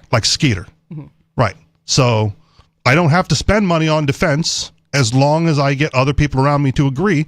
And it may be a reciprocal agreement, like the non-aggression principle, right? Where you go like, well, this is mine and you don't take it. And I acknowledge that is yours and I won't take it. Right. And if we all have this reciprocal agreement of not taking each other's property, then nobody needs to pay anything for defense, because we all acknowledge that what's yours is yours, and what's mine is mine, and that's the end of the story. Right. All right. You can bring him back now. Sucker! That's truly retarded. There's no reason, right? The one of the conditions is that the society agrees with you, right? The forces that be. Yes, that's why that one condition of everyone agreeing with me refutes your position that it needs to be defended. I was just muted. You just let me out. Now shut up, right? There's Wrong. no rational reason under capitalism for an enforcer not to take the highest bid, right? Number one, not only is he better off, but society's better off because the person willing to bid more subjectively feels that they're going to be more productive with the land capital, right? I want to generally agree with that, but that's not always the case. And we have a recent example under the current system. He's interrupting again. Yes, because again, I'm going to refute that claim with an example. No, right? This is under modern circumstances, like within the last couple of months. Because of the Sandy Hook dilemma with Alex Jones, he had to forfeit the rights to InfoWars, etc. Right? You guys are familiar with this? Yep. Right? And in that process, they were taking bids on who was going to acquire this property from Alex Jones. And the Onion won the bid and was about to take possession of the property. And then it came to light that they weren't even the highest bidder, right? But society or the judges or whomever was like doing the sale decided the best use of this property was to get less money for it and give it to the Onion. And then Alex Jones like countersued or had some help in countersuing, and it's kind of, I don't know where it's at right now, but it's a modern day case of the highest bidder not winning the property and then them just deciding that it ought to go to the lower bidder. It's not how it works anyway. Skeeter tries to say, the highest bidder just gets the property. If I walked around and I just started saying, I'm going to pay $500,000 for that house and that house and that house, like in some rundown neighborhood, nobody's going to come in and just give me the houses. No. I have to talk to the person that owns the property because they own the property and get them to agree to give it to me for that price. Yeah. It's not how it works. It's not like property is sold on auction every 10 minutes. Well, and if you're on, let's say eBay, Yeah. right? I could be the highest bidder on some piece of property and have the most inefficient use of it because I'm lazy. That's and right. it's going to go in a box in storage somewhere, but it's mine because I outbidded someone who would have been more productive with it. That's right. Because I have more money than they did at the time. That's right. Skeeter? 0 for 2, Skeeter. What do you got? I can't believe you're interrupting me. You're going to go 0 for 24 here in a minute. So look, it wouldn't surprise me. You cannot. So that's the score of the Super Bowl. I'm talking about. I'm talking about stable behavior, right? So you can. There's no such thing as stable behavior, though. Yeah. Tag in, Riley. No, Get him. There's no such thing as stable behavior. When in history has there ever been stable behavior, Skeeter? Well, if you stop studying Austrian economics, no, I'm not going to stop studying Austrian economics, dude. I think it's more. It makes a lot more sense to me than your illogical argument. Lori. Yes. Lori, why don't you do your job and just Google evolutionary stable That's not my behavior job. For what do you think my job is? She just said she has no job. So it's not a stable behavior to spend $500,000 on a piece of property when it doesn't return at least that much. You understand that? You know that. People do things like that all the time. Right. They sell their house for $300 to their nephew because they want him to have it. Let's do it. Bet $100,000 dash. Go spend all your life savings on a piece of paper. No, I don't want to, but that doesn't mean that I couldn't. Prove it. Who are you to tell her what to do? No, you got to prove it. Why don't you want to prove it? Are you afraid? Are you afraid to show it's unstable? You won't be able to sustain that, will you, Lori? I buy all kinds of things that don't make any sense because I'm a girl. And so I buy like makeup even though I already have makeup, or like nail polish, or too many colors of yarn that I'm not going to use right away. Like, look, that's not how it works. I have a 25-pound mug on my desk. Right. It does nothing. Right. I can't even lift it. Stable behavior. But I spent money on it. Stable behavior doesn't mean it's impossible to do, idiot, right? It's just unsustainable. You maggot. Over time, perfectly sustained. Evolution selects for behaviors, certain behaviors. We've gotten to this point, this type of refinement, because of evolution. And it's not done. It's not done refining it. Yes, but it also makes mistakes, and that was my point earlier. Like it can evolve past the state of perfection insofar as it starts to get worse afterwards. It doesn't. That was in like something you linked to at some point. You know how when you go to the grocery store and they have like 17,000 different kinds of black beans? Why they got to be black beans? Why is there not just one? Why is there not just the best one, Skeeter? Oh my God! Because it should have evolved so that everyone picked the same one, right? Because it's Kona the best coffee. one. Only Kona coffee. You have to understand strategy is dependent upon the conditions in which it's enacted, right? So now we're back to game theory. Like in chess, right? Like in chess, knight to b2 isn't always going to be a good move. It depends upon what situation you are in. There's different things for different conditions. So it's subjective. So stupid to think that. No, it's not subjective. Yes, it's subjective on the conditions of which they find themselves presented. True value comes from the demand of evolution, right?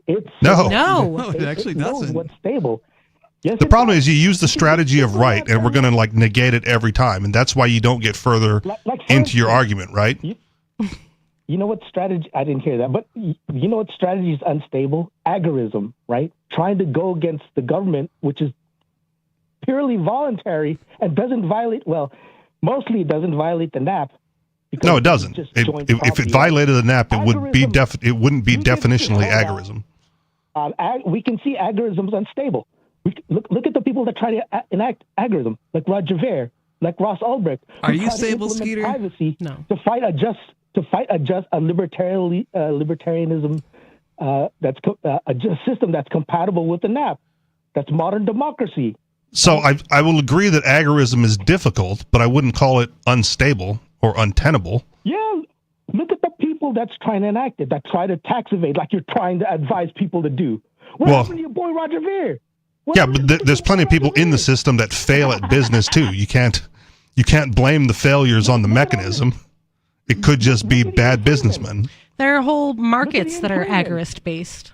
Yeah. Look at all the sovereign citizens getting thrown in jail, getting sent to psych wards because they go into court arguing invalid arguments because of sovereign citizen interpretation of the law. Yeah, but some of them get away. Some of them win. It's a bizarre thing. They go, how they win? Well, they found the loophole somewhere, or they just happen to let them go, and they're not going to say that it's because of their argument, but we all know that it is. No, it's why it continues to work. No, they only get away with it because the judge doesn't care. The judge doesn't really care. And okay. Why not? Why didn't evolution make him care? He's the judge, the best one. He got the job. Why didn't they put the perfect guy there? Evolution's like a god. It holds us responsible for our actions. Over time, it selects for behavior and encodes it into us. It actually doesn't. Correct him. Be louder, Riley. It doesn't. Evolution is a process. It doesn't do anything. It's a process. And it doesn't select for the best outcome anyway. It just selects. Evolution selects for good enough, Skeeter. That's how evolution works. It does. It's never satisfied with good enough. It is all the time. Yeah, it is. I mean, how did you get here? You'll always get outcompeted. You'll always get outcompeted by something better. No. And evolution will continue to select that. Incorrect. Yes, you will. If you do you know how evolution works? You call in all the time about evolution, but you don't know how it works. I've developed my own game theory. That's not how anything works. Well, we shouldn't listen to his game theory because it's clearly not the best. And it should be self-selected out of existence evolutionarily. That's right. I mean, based on his own theory. If it were the best, people would be talking about it across the nation, around the world. We have evolved. It's got like 5 views on YouTube because someone from Free Talk Live found the page and shared it around. We have evolved past talking about evolution with Skeeter because he doesn't understand what it means. Well, that's why I haven't defined stuff up front. Yeah. Right? Like if as long as you define your terms up front, we can work with your definition. There are so many examples in the natural world of how evolution goes, that's good enough, and then just stops. Yeah. Stops working for that goal. Or again, works detrimentally. Yeah, right. And then they go extinct. Pandas can't even mate. It was something that Skeeter had linked somewhere or something, and it was counter to his own argument. I'm like, oh, this is dumb. 603-283-6160. It's Free Talk Live.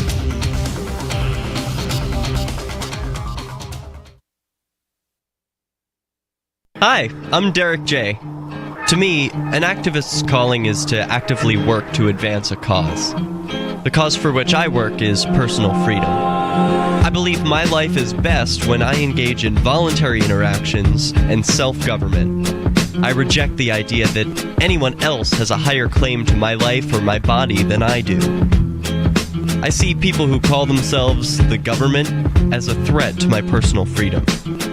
I realize you may feel differently, but my relationship with the people who call themselves the government is completely involuntary.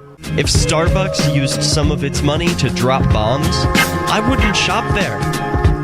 So why would I support the American empire? The empire does not require my consent. Derek J's Victimless Crime Spree. Watch it for free and order the Director's Cut DVD at victimlesscrimespree.com.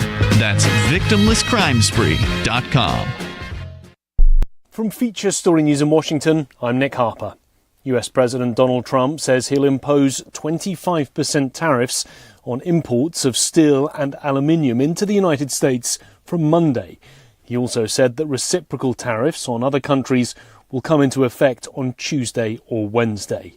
Also on Sunday, the US president said Canada and Mexico need to do more if they're to avoid 25% tariffs starting in a few weeks. He made the comments during an interview with Fox News' Brett Baer. Is that good enough? No, it's not good enough. So more needed in 30 days. Something has to happen. It's not sustainable. This weekend, Canadian Prime Minister Justin Trudeau also suggested that Trump's promise to make Canada America's 51st state should not be underestimated, something Bayer asked Trump about. Your wish for Canada to be the 51st state is a, quote, real thing. Is it a real thing? Yeah, it is. I think Canada would be much better off being a 51st state because we lose $200 billion a year with Canada, and I'm not going to let that happen. The US president also defended Elon Musk following criticism about the so-called Department of Government Efficiency's shutdown of the US Agency for International Development. And I've had a great help with Elon Musk, who's been terrific. Bottom line, you say you trust him. Trust Elon? Oh, he's not gaining anything. In fact, I wonder how he can devote the time to it. He's so into it. But I told him do that. Then I'm going to tell him very soon, like maybe in 24 hours, to go check the Department of Education. He's going to find the same thing. Then I'm going to go to the military. Let's check the military. We're going to find billions, hundreds of billions of dollars of fraud and abuse. But I campaigned on this, Brett. US National Security Advisor Mike Waltz has defended President Donald Trump's decision to shutter the US Agency for International Development. The Trump administration announced a funding freeze for the agency, but has so far been blocked by a judge from putting thousands of its employees on unpaid administrative leave. Waltz told NBC that USAID spends money that does not strategically support America's interests. We need to realign their mission and line it up with the president's foreign policy vision. I think that is perfectly appropriate for USAID to be kind of tucked into the State Department and better align with their mission rather than just spreading money around. Egypt has announced it plans to host an emergency summit of Arab nations on February the 27th, following Donald Trump's plan to take over the Gaza Strip.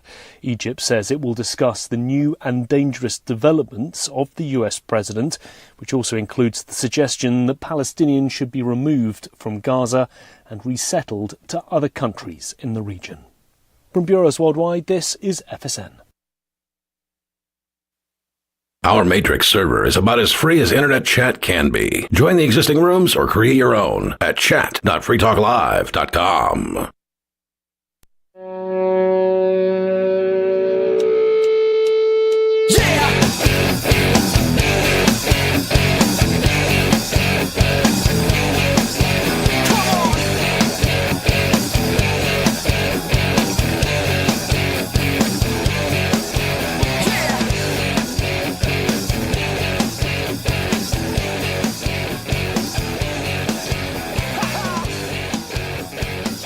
It's Free Talk Live, talk radio you control. Call in at 603-283-6160. Free Talk Live is brought to you by LibertyMinded.com. Official Free Talk Live gear like t-shirts and hoodies are available at LibertyMinded.com. Plus, you'll find a unique collection of cool and funny Liberty-oriented clothing at LibertyMinded.com. That's LibertyMinded.com. In the studio is Lori. Riley. And Richie Rich. And Richie's going to tell us about beavers. More beavers. More beavers. Beavers. I forget where this is out of. There's a town in Utah called Beaver. What do you find there? Beavers. Yeah. The headline is, this is why I brought it in. And again, I forget what town this, they give the town, but I don't know what region This is in Of the World. Beavers build planned dams in protected landscape area while local officials still seeking permits. Mm-hmm. So maybe the libertarians should change their mascot to beavers? Sure. Yeah. Maybe. Although you're not going to find any of that at a libertarian meeting, so maybe not. Bazing. I mean, there's some. Are there? There are a few. Good-looking beavers? I don't know. I haven't seen. Okay. I haven't seen. All right. Most of them are married, though. Yeah. So that's why polyamory exists. that's right. A beaver colony in the Birdie region. See, and I don't know where the Birdie region is. I apologize. Birdie? BRDY. Beavers and birds. Birds. You ever have a talk about the birds and the beavers? When a beaver loves another bird. Has gained overnight fame by building several dams in the Birdie protected landscape area, creating a natural wetland exactly where it was needed.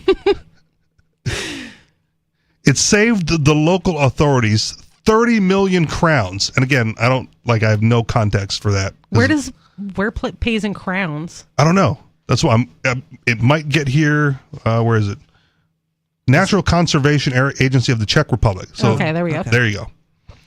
And has the public cracking jokes about public administration and red tape. Mm-hmm. Yes. Yeah. And that's why I brought it in. Mm-hmm. That's right? fantastic. The government's like, oh, no, we got to like dot the I's, across the T's, and got to like bid this out to contractors and find out which one of you guys has a brother-in-law that does this kind of work so we could give him the 30 million. And the beavers went like, no, we'll just put it right here. Yeah, that's fine. We got it. Now, and the other thing, like if a human just went and did this, from what we know, at least in the United States, right? If the human went and built the dam exactly where it was needed without going through the red tape, they would tear it down and still contract it out to their buddy. So let's see. And then they'd shoot the beavers.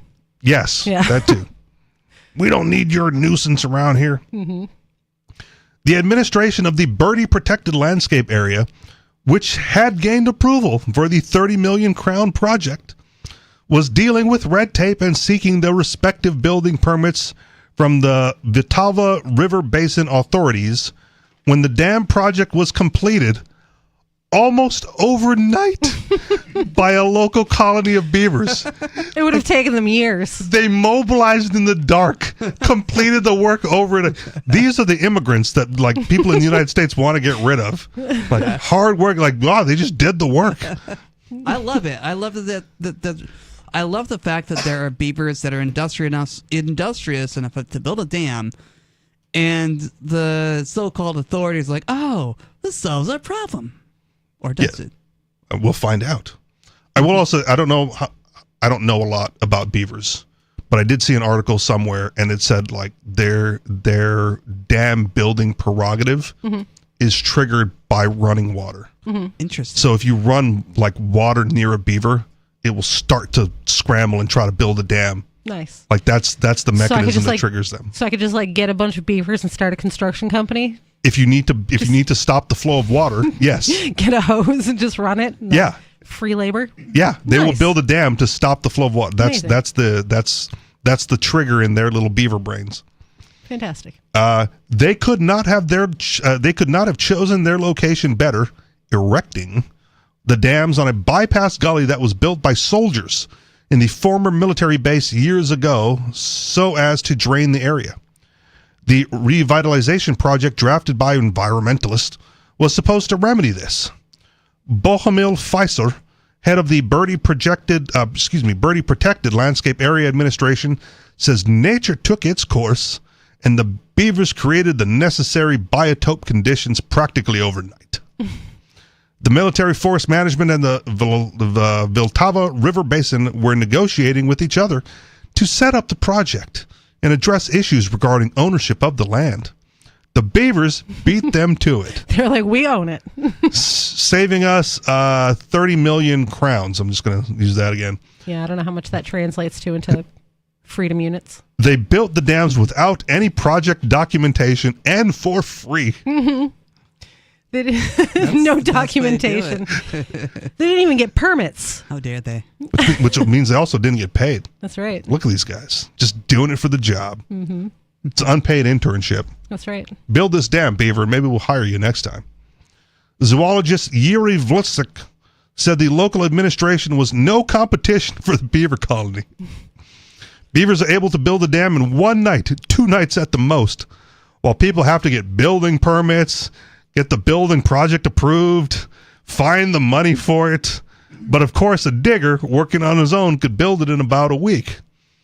Environmentalists who inspected the work says that the wetland and pools the beavers created will offer good conditions for the rare stone crayfish, frogs, and other species that thrive on wet. Can you imagine that? Like the beavers do all the work and this yahoo still goes like, now I'll take a look at it. Yeah. Yeah. Let me make sure the beavers' work is up to code. It's the environmentalists for you. They want to make sure everything's up to par with their ideologies. How funny is it that we're like, the top of the food chain, supposed to be the most advanced animals there are, and yet we just step all over our own toes all the time. Can't get anything done. But here these beavers are building habitats for other creatures. And it's in their nature. Right? Like, how is it in human nature to put up obstacles to our own progress? Right. To bureaucracy and red tape. We should all be dead. They should be evolutionary capitalized and selected out of the system, if anything. But here they are. They exist. Beavers always know best. The places where they build dams are always chosen just right. Better than when we design it on paper, said Yaroslav Obermeyer, head of the Central Bohemian Office of the Czech Nature and Landscape Protection Agency. Yes. Why do they even bother building dams then? Just get a bunch of beavers. Just get a bunch of beavers. Right. Just have like a supply of beavers somewhere that you bring to where you want the dam. Can you imagine them? Can you imagine the beaver work crew for like the Hoover Dam though? Oh man. Like all those sticks just It'd piled up. It'd be a lot of sticks. At least one European beaver family of about 8 members live in the area. There are others in the vicinity of Novi Mitrovic and Herald. According to the AOPK spokeswoman Karolina Slova. Why are they playing identity politics with the beavers? Got to say they're European beavers. Right. Yeah, exactly. I didn't want to go there, but I'm glad you did. These migrant beavers coming in from Europe, building dams wherever they please. Send them to Guantanamo. They're taking my beaver jobs. They did. They totally did. There was 2 negotiating agencies trying to figure out what to do, and the beavers went, "Nah, we got this." Yeah. My beavers took my jobs. According to the AOPK spokeswoman Karolina Solova, beavers have contributed positively to water retention in other areas in the past. However, it occasionally happens that what suits them is not in the interest of humans. You imagine being the guy, like the contractor who was bidding for this job and having to go home that night and telling your wife, like, I lost out on a $30 million bid because of beavers. They just did my job for me and now I'm out of work. Wow. Yep. This is why we need to, then he'll get radicalized. Right, and he'll be like, make whatever great again, and we got to get rid of the beavers. That's right. The beavers are taking my job. Now it's impacting him directly. Lock them up. Turn them into coats. Or hat. For example, in the vicinity of Landskrona in the Orskla region, I'm not going to try it. Sounded convincing. I'll try it.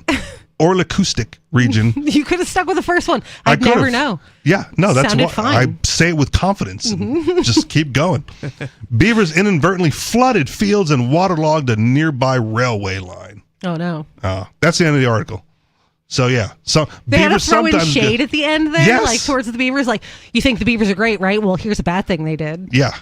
Hate speech against beavers. I know, those were the criminal beavers that do the bad things, and then all the beavers get thrown under the bus because of the actions of a few. Must have been brown beavers or something, some other kind of beaver. Minority beavers. That's right. Not the European beavers. That's right. Yes, the Mexican beavers. I don't know if Mexico has beavers. Okay, the African beavers making their way into Europe. Yeah. There you go. That works better. El Salvadorian. Black beavers are bad. We can't have black beavers. We have white beavers. What's wrong with black beavers?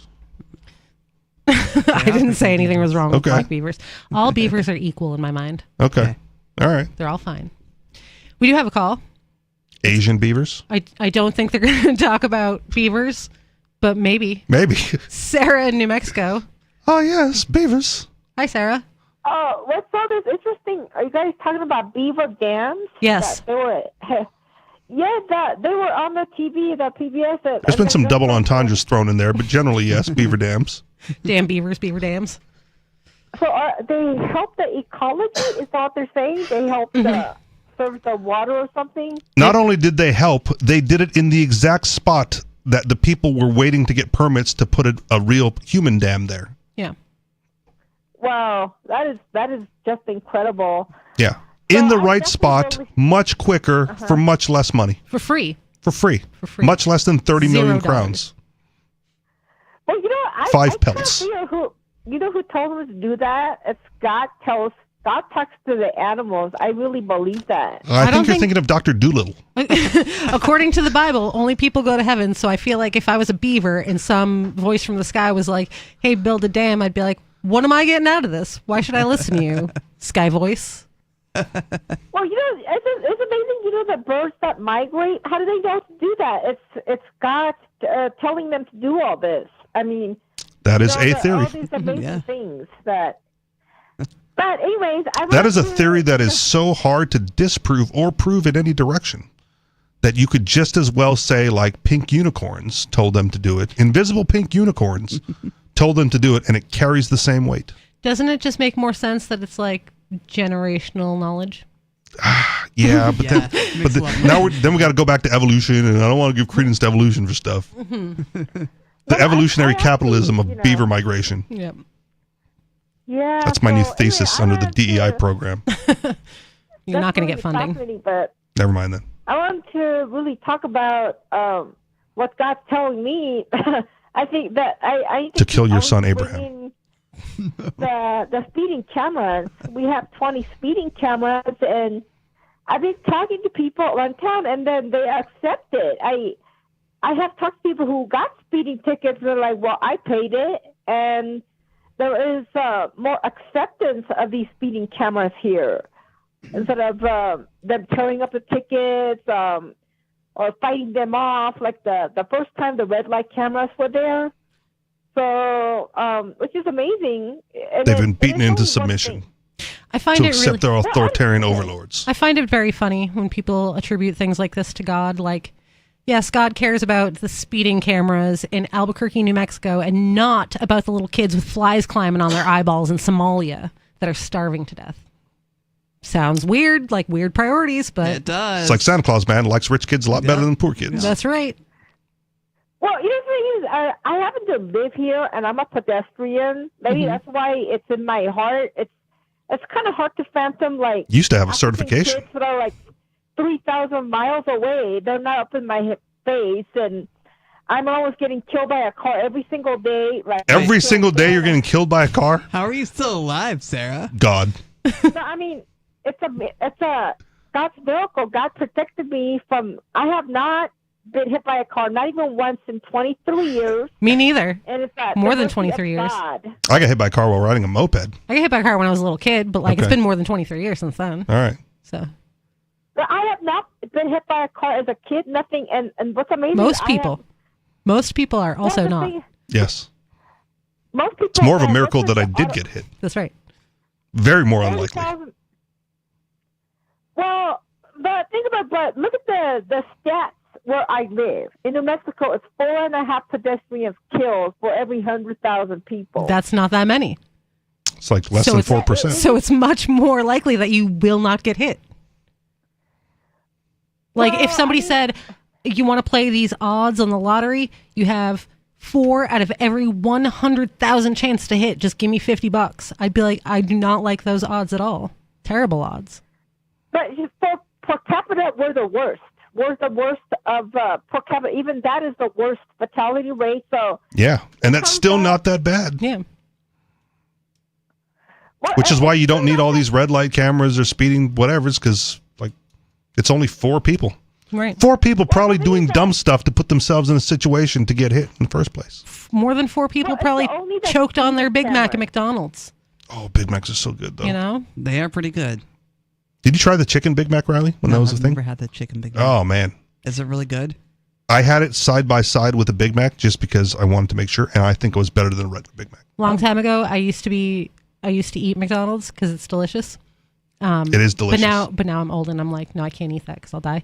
But it is garbage, but it's delicious. I used to. I was also poor, and so I'd like ask them for mac sauce on my double cheeseburger, my $1 double cheeseburger.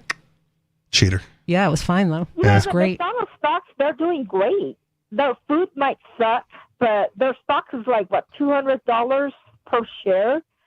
Their company's doing great. Yeah. Yeah, because people are poor and they feed the poor. That's right. Well, what it is I go there for the McCoffee. I like their latte. I got a 'cause you're latte old. machine. Their coffee's great. And a big thing why McDonald's is, a chain that has lasted all of this time is that they're consistent. If you get a Big Mac in Albuquerque, New Mexico, or Keene, New Hampshire, it's going to be the same thing. Yeah. The coffee is going to be the same thing. It's Just make all sure going your to taste fries are fresh. all going to taste the same. Just tell them you want no salt, and then they make a new one. I like salt. I know, but then you just put it on I after. was amazed. What's that, Sarah? It does all the remodeling job too. Yeah, I'm not a big fan of that.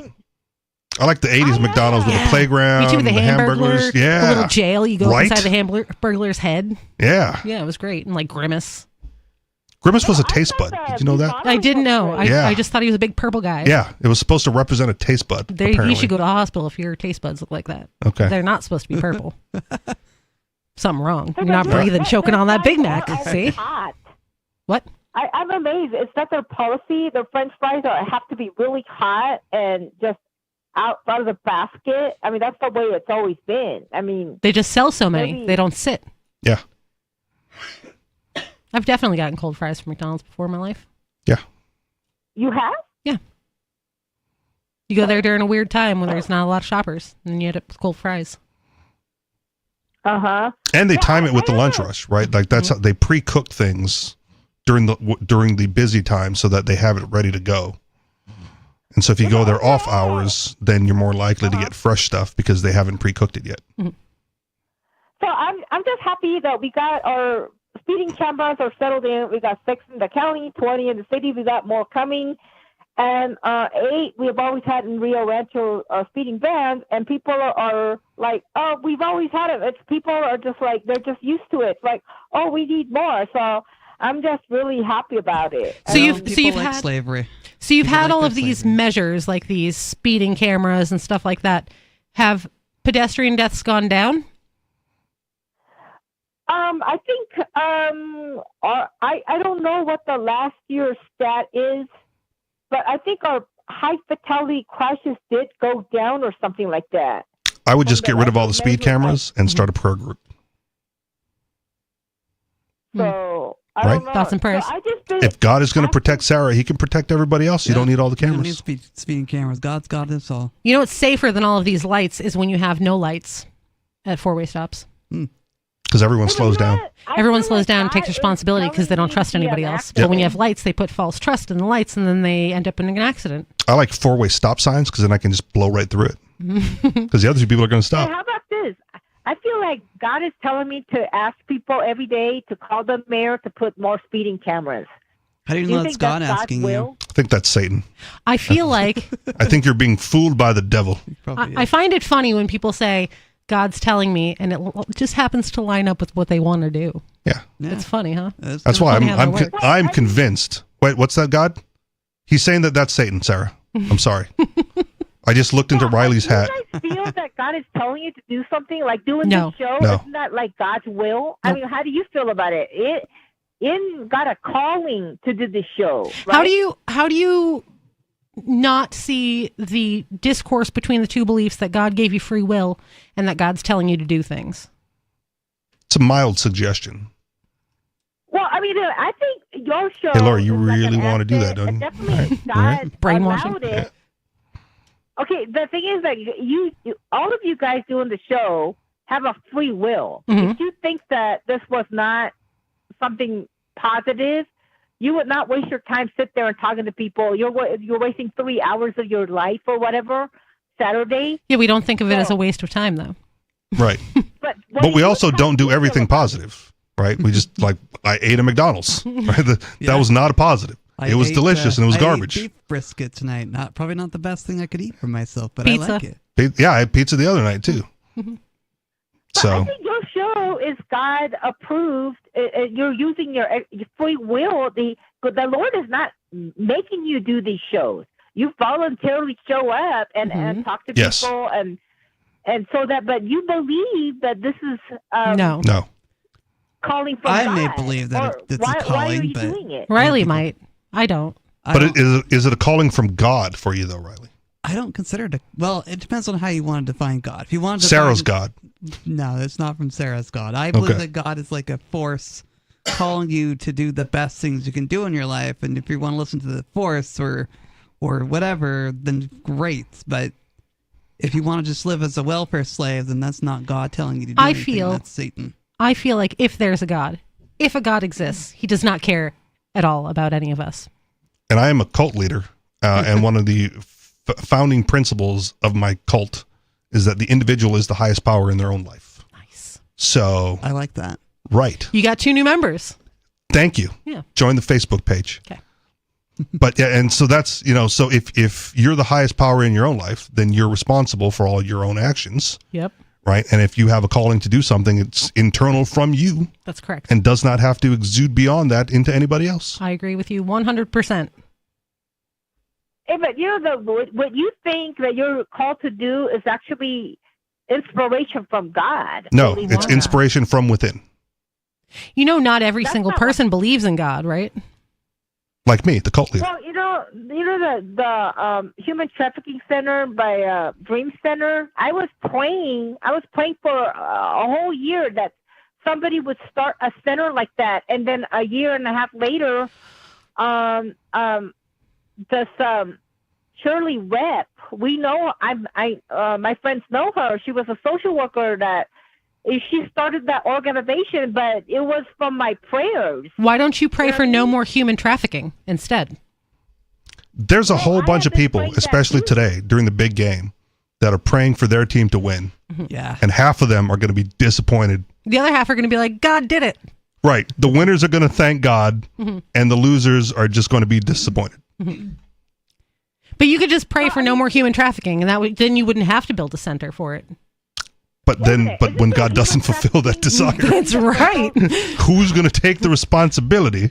Not God, obviously. He's God. only for the good stuff. It's the devil inside. Don't they have human trafficking? That's a place where they bring in girls during the football. I was told that's a big. But it is. Prostitution is a big deal around the big game, and I think it's in New Orleans too. So you got like all that. Oh man! Right. Yeah. It's even worse. In New Orleans, they've always had human trafficking. Well, Mardi Gras and all the other. It's a party city. Are you serious? So that now with this football game, it's even worse. They bring in all kinds of girls. Yes, all over high-powered individuals are going to fly in prostitutes, and some of them are going to be underage. And some of them are going to be there against their will, drugged, whatever. Yes. It's like going to a Diddy party. Here's the thing: it's a federal crime now. You get caught for human trafficking. So what? It doesn't matter.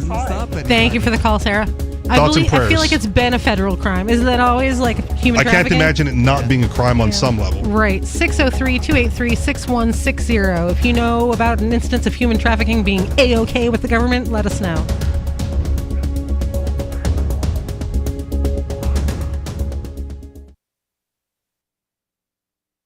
This hour of Free Talk Live is brought to you by Dash Digital Cash. Dash is the cryptocurrency designed to be used for spending. Tired of the ever-inflating US dollar? You can live your life on Dash instead with some handy websites. BitRefill.com has been accepting Dash for years and has a ton of big-name retailers and brands including grocers, gas stations, phone refills, Amazon, and even prepaid MasterCards. Plus, many of their gift cards are available at a discount. But what about paying your bills? Spritz.finance can do that, and they can send dollars to your bank account in case you still need those for some reason. Dash is one of the oldest cryptocurrencies and is widely available on exchanges, including the decentralized Maya protocol, and in multi-crypto wallets. It's easy to get and use Dash. Start by learning more at Dash.org. Thanks to the Dash DAO for sending us 32 Dash per month to promote Dash on the air. Visit Dash.org to learn about Dash. Dash.org. There are basically 2 types of advertising, direct response and branding. Radio's great for direct response with its low cost to listener ratio, but audio can't be beat for branding, which is a longer term endeavor. You want to be the first thing that someone thinks of when they think about your product or service. If you have a local business that you want kept top of mind in your community, call the station. If you need national reach, Free Talk Live's got around 200 radio stations, millions of monthly listening sessions, can suit all budgets, and if we don't think we're right for you, we'll tell you. Email me, mark@freetalklive.com. Tired of cancel culture? Sick of mega tech corporations holding an axe over your head? Join the LRN.FM Matrix chat server. It's self-hosted, so no one else can tell us what to do or say. Don't like the existing channels? You can make your own. You can even connect into some of our channels from other Matrix servers. It's federated. For the full LRN.FM Matrix experience, though, you should join our server via the step-by-step instructions at chat.lrn.fm. Chat.lrn.fm. You're listening to the live edition of Free Talk Live. Hour number 3 is next after the news here on the Liberty Radio Network at LRN.FM. From Feature Story News in Washington, I'm Nick Harper. US President Donald Trump says he'll impose 25% tariffs on imports of steel and aluminium into the United States from Monday. He also said that reciprocal tariffs on other countries will come into effect on Tuesday or Wednesday. Also on Sunday, the US president said Canada and Mexico need to do more if they're to avoid 25% tariffs starting in a few weeks. He made the comments during an interview with Fox News' Brett Baer. Is that good enough? No, it's not good enough. So more needed in 30 days. Something has to happen. It's not sustainable. This weekend, Canadian Prime Minister Justin Trudeau also suggested that Trump's promise to make Canada America's 51st state should not be underestimated, something Bayer asked Trump about. Your wish for Canada to be the 51st state is a, quote, real thing. Is it a real thing? Yeah, it is. I think Canada would be much better off being a 51st state because we lose $200 billion a year with Canada, and I'm not going to let that happen. The US president also defended Elon Musk following criticism about the so-called Department of Government Efficiency's shutdown of the US Agency for International Development. And I've had a great help with Elon Musk, who's been terrific. Bottom line, you say you trust him. Trust Elon? Oh, he's not gaining anything. In fact, I wonder how he can devote the time to it. He's so into it. But I told him do that. Then I'm going to tell him very soon, like maybe in 24 hours, to go check the Department of Education. He's going to find the same thing. Then I'm going to go to the military. Let's check the military. We're going to find billions, hundreds of billions of dollars of fraud and abuse. But I campaigned on this, Brett. US National Security Advisor Mike Waltz has defended President Donald Trump's decision to shutter the US Agency for International Development. The Trump administration announced a funding freeze for the agency, but has so far been blocked by a judge from putting thousands of its employees on unpaid administrative leave. Waltz told NBC that USAID spends money that does not strategically support America's interests. We need to realign their mission and line it up with the president's foreign policy vision. I think that is perfectly appropriate for USAID to be kind of tucked into the State Department and better align with their mission rather than just spreading money around. Egypt has announced it plans to host an emergency summit of Arab nations on February the 27th, following Donald Trump's plan to take over the Gaza Strip. Egypt says it will discuss the new and dangerous developments of the US president, which also includes the suggestion that Palestinians should be removed from Gaza and resettled to other countries in the region. From Bureaus Worldwide, this is FSN. With FSN Spotlight, I'm Simon Marks. Today, more reaction to President Trump's stunning proposal to have the United States take over Gaza, force its 2 million Palestinian residents to leave the territory so the Americans can oversee the construction of what the president described as the Riviera of the Middle East on the Strip's Mediterranean coastline. Yesterday, we heard Saudi Arabia's immediate rejection of the president's proposal. Today, the view from Israel, where Seth Frantzman is senior correspondent and analyst at the Jerusalem Post. There's some shock, but I think when it comes to Trump being unpredictable, it's shown in the past that his willingness to kind of throw away the rule book and be unpredictable sometimes does get him the deals that he wants, because what he does is he lays out a very big demand, and then he gets about half of it or a third of it But from his perspective, that's kind of what he wanted anyway. So I think in terms of Gaza, he's trying to show that he's willing to be very flexible, and he's also threatening to do something totally different, which I think he probably thinks will bring some of the countries to the table that he'd like to have them step up and do more. On Thursday, President Trump slightly reworked his proposal, insisting no American troops would be deployed to Gaza. The United States, he said, would work through regional partners, but he still foresees planting the stars and stripes there and turning Gaza into part of the United States, a proposal now roundly rejected outside America and Israel. With FSN Spotlight, I'm Simon Marks. And the main news again, US President Donald Trump says he'll impose 25% tariffs on imports of steel and aluminium into the United States from Monday. He also says that Canada and Mexico need to do more if they're to avoid 25% tariffs starting in a few weeks. And the US National Security Advisor Mike Waltz has defended President Donald Trump's decision to shutter the US Agency for International Development. That's Feature Story News. Nick Harper reporting. It's the story that's stunning the tech world. Despite his age, 6-year-old data entry prodigy Jeffrey Peters is already entertaining offers from dozens of major temp agencies. Experts say Jeffrey's abilities to sit still and perform mind-numbing tasks in Excel and Word for hours on end rank with a freelance worker 3 times his age. But Jeffrey's mom says that she knew he was special from early on. I've always thought that Jeffrey was different from the other kids. He started wearing glasses for computer strain when he was just 3.5, and he already has some pretty significant tendinitis. I've always wanted to work at Maverick Recruiting. The data entry whiz is at the center of a bidding war between industry titans like Workforce Solutions and Metropolitan Staffing, both offering lavish perks like starting salaries of up to $15,000 and a cramped cubicle shared with only 2 other temps. Jeffrey's parents say that given the generous offers he's already received, he could be well on the way to affording a dingy rundown apartment of his own. This is the Onion News Network. You can stick it to the man and big tech. Join our FTL social mastodon at social.freetalklive.com.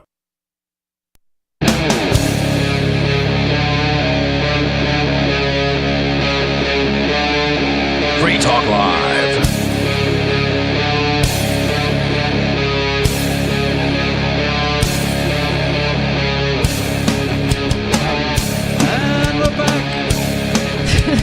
Free Talk Live. Weak sauce. Talk Radio you control. Call in at 603-283-6160. I'd like to thank Barbara for being an amplifier with us here at Free Talk Live. That means that Barbara went to amps.freetalklive.com and signed up to support the show. AMP stands for Advertise, Market, Promote, and Support. Thanks to Barbara and everyone who supports us. Again, that's amps.freetalklive.com if you'd like to check out the perks and benefits of becoming an amplifier. I can't say or hear the word Barbara anymore without hearing that song. Do you remember that song I showed you about with those 2 Jewish guys? Yeah. Barbara. Yeah. Cannot anymore. Okay. That's it now. That's the pronunciation. I've never heard this song. So she'll send you a link. Yeah, I'll send you a link to it. It's great. It was Dutch, right? Like the Dutch. I think they're German. Okay. Oh yeah. All right. Whatever. It's same thing. Okay. Whatever. It was when we were talking about how languages sound the same, Mm-hmm.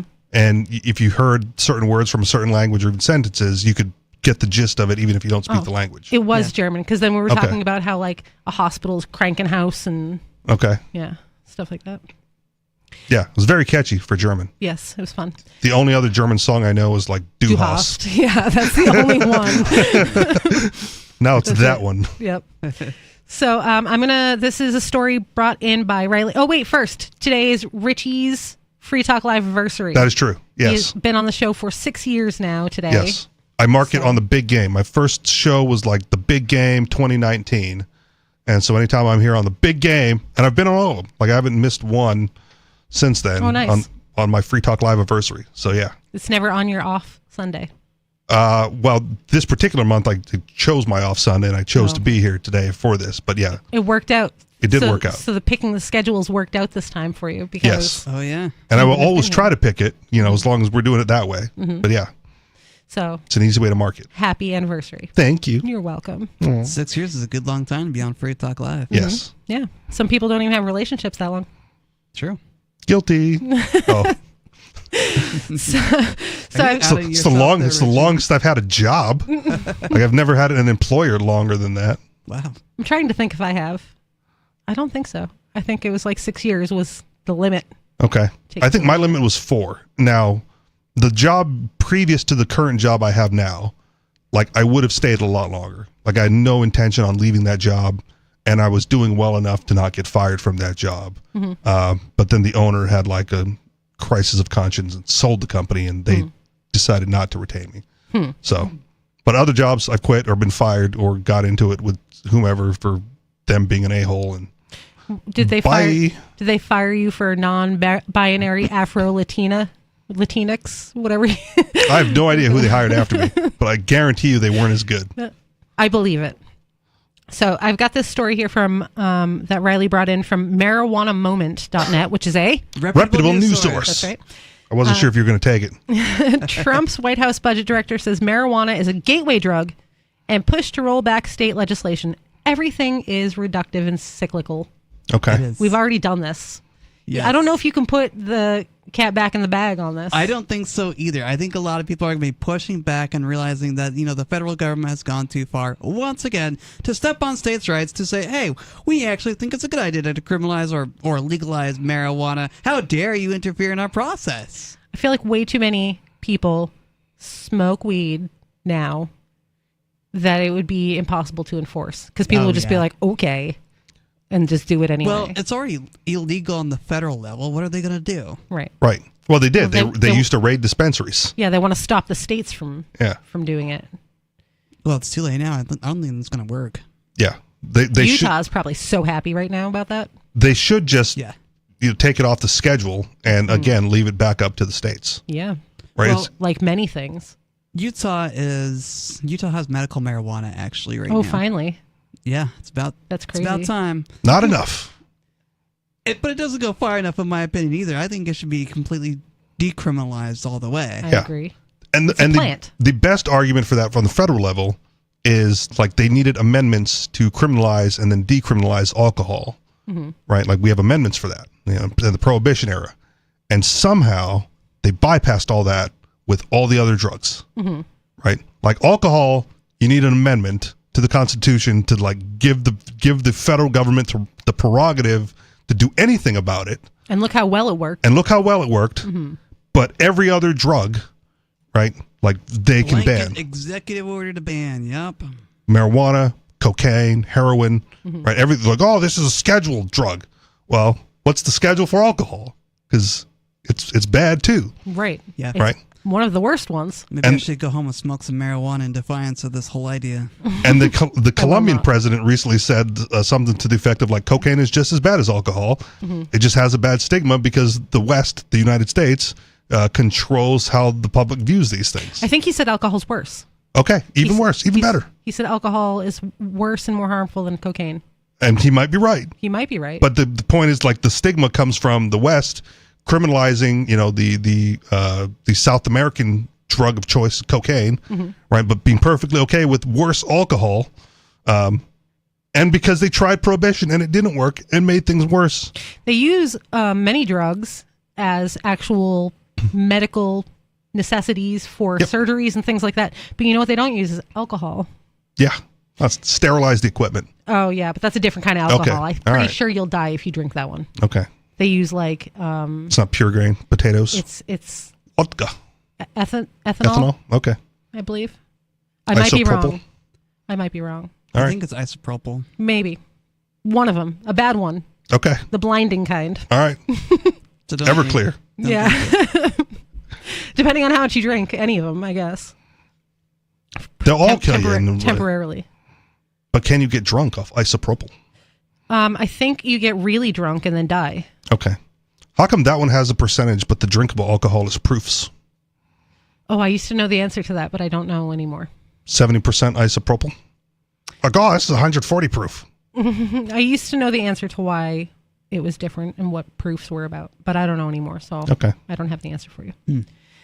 So this article says, another anti-marijuana official is assuming a critical role in the Trump White House, with the Senate confirming a director of the Office of Management and Budget who has called marijuana a gateway drug and pushed for the rollback of state-level cannabis reform. What does it have to do with management and budgets? Stay in your lane. I agree. But, these government people don't want to stay in their lane. Now, they want to assume power. There is a conservative position that proffers the idea that marijuana is harmful. Because it's cutting into their alcohol revenue? No, just that it gets a pass because so many people use it. Mm-hmm. Right? Like, the people who need to be stoned all day or, the wake and bakers, right? That's not positive living generally. They're just lazy. They're just lazy. Right.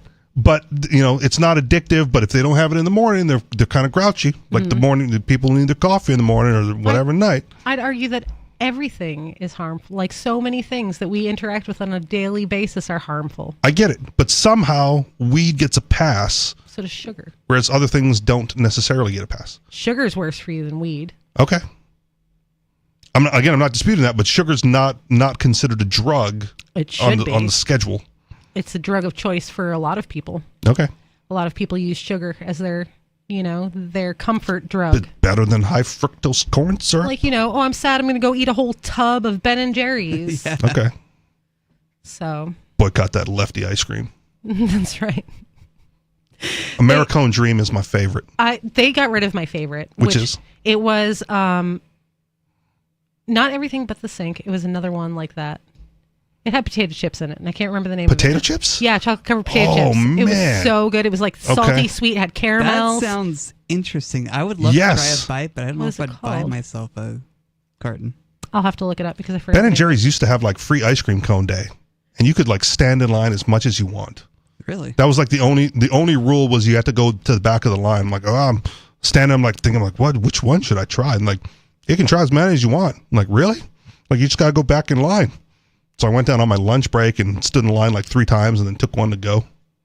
Nice. Right? I think they still have things like that. The free ice cream cone day? Yeah, like okay, like special things that we probably have to go to Ben & Jerry's place. Okay. It's also free Slurpee Fridays at 7-Eleven the whole month of February. Really? The whole month? They used to just do it on 7-Elevens. Yes. But now I don't know why they're doing it now. Maybe they're trying to bump up production before 7-Eleven day. But free Slurpee Fridays, 7-Eleven, participating locations. It was called Late Night Snack, and it was vanilla bean ice cream with salty caramel swirl and fudge-covered potato chips. That actually sounds good. It was so good. It was the best ice cream I've ever had in my life. Was it made by Ben & Jerry's? It was made by Ben & Jerry's. Nice. Yeah. But it's in the graveyard now. Oh, man. Because I'm not allowed to be happy, so. Can you dip your own potato chips? I mean, I could just go get like all those things and put them together and make my own ice cream. But I don't eat ice cream often enough to go and do that. Or just eat potato chips eat potato chips with a milkshake. Mm-hmm. Yeah, I could do that too. Frappuccino, Mm-hmm. salted caramel frappuccino, and a bag of Lay's. Mm-hmm. But you have to dip them in chocolate. Okay, well, get chocolate in the frappuccino. Because then if you just dip it in there, then it gets soggy and it won't be All crunchy. right. These were still crunchy. So like you had the ice cream with like the gooey caramel and then because the crunchy chocolate protected the crunch of the potato. Oh, that's awesome. It was so good. Okay, fantastic. See, I'm for it. See, bring it back, and then I'll buy Ben & Jerry's. You hear that, Ben and Jerry? Do Both they of you listen to the show? No, they do not. No, listen but to they the live show. in Vermont with Lori, Yeah, so she they can do. just drive to their house. I'm just gonna go knock on their door and be like, "Listen up." Late night snack, best thing ever. This is the only reason I moved to Vermont. That's right. I want my ice cream back. So, Senate on Thursday confirmed Russell Vogt, I assume is his last name, Vought, Vote, to lead OMB on a party line vote at 53-47. For marijuana reform advocates, it marks another administrative setback as Vogt will be charged with key responsibilities that could impact cannabis policy, including presidential budget requests that have historically addressed marijuana issues. I don't understand how these two things are connected. How the budget requests are connected to marijuana laws in any way. I don't either. He would also play a role in any future drug scheduling decisions, a function that is all the more relevant given the ongoing marijuana rescheduling process. I don't understand.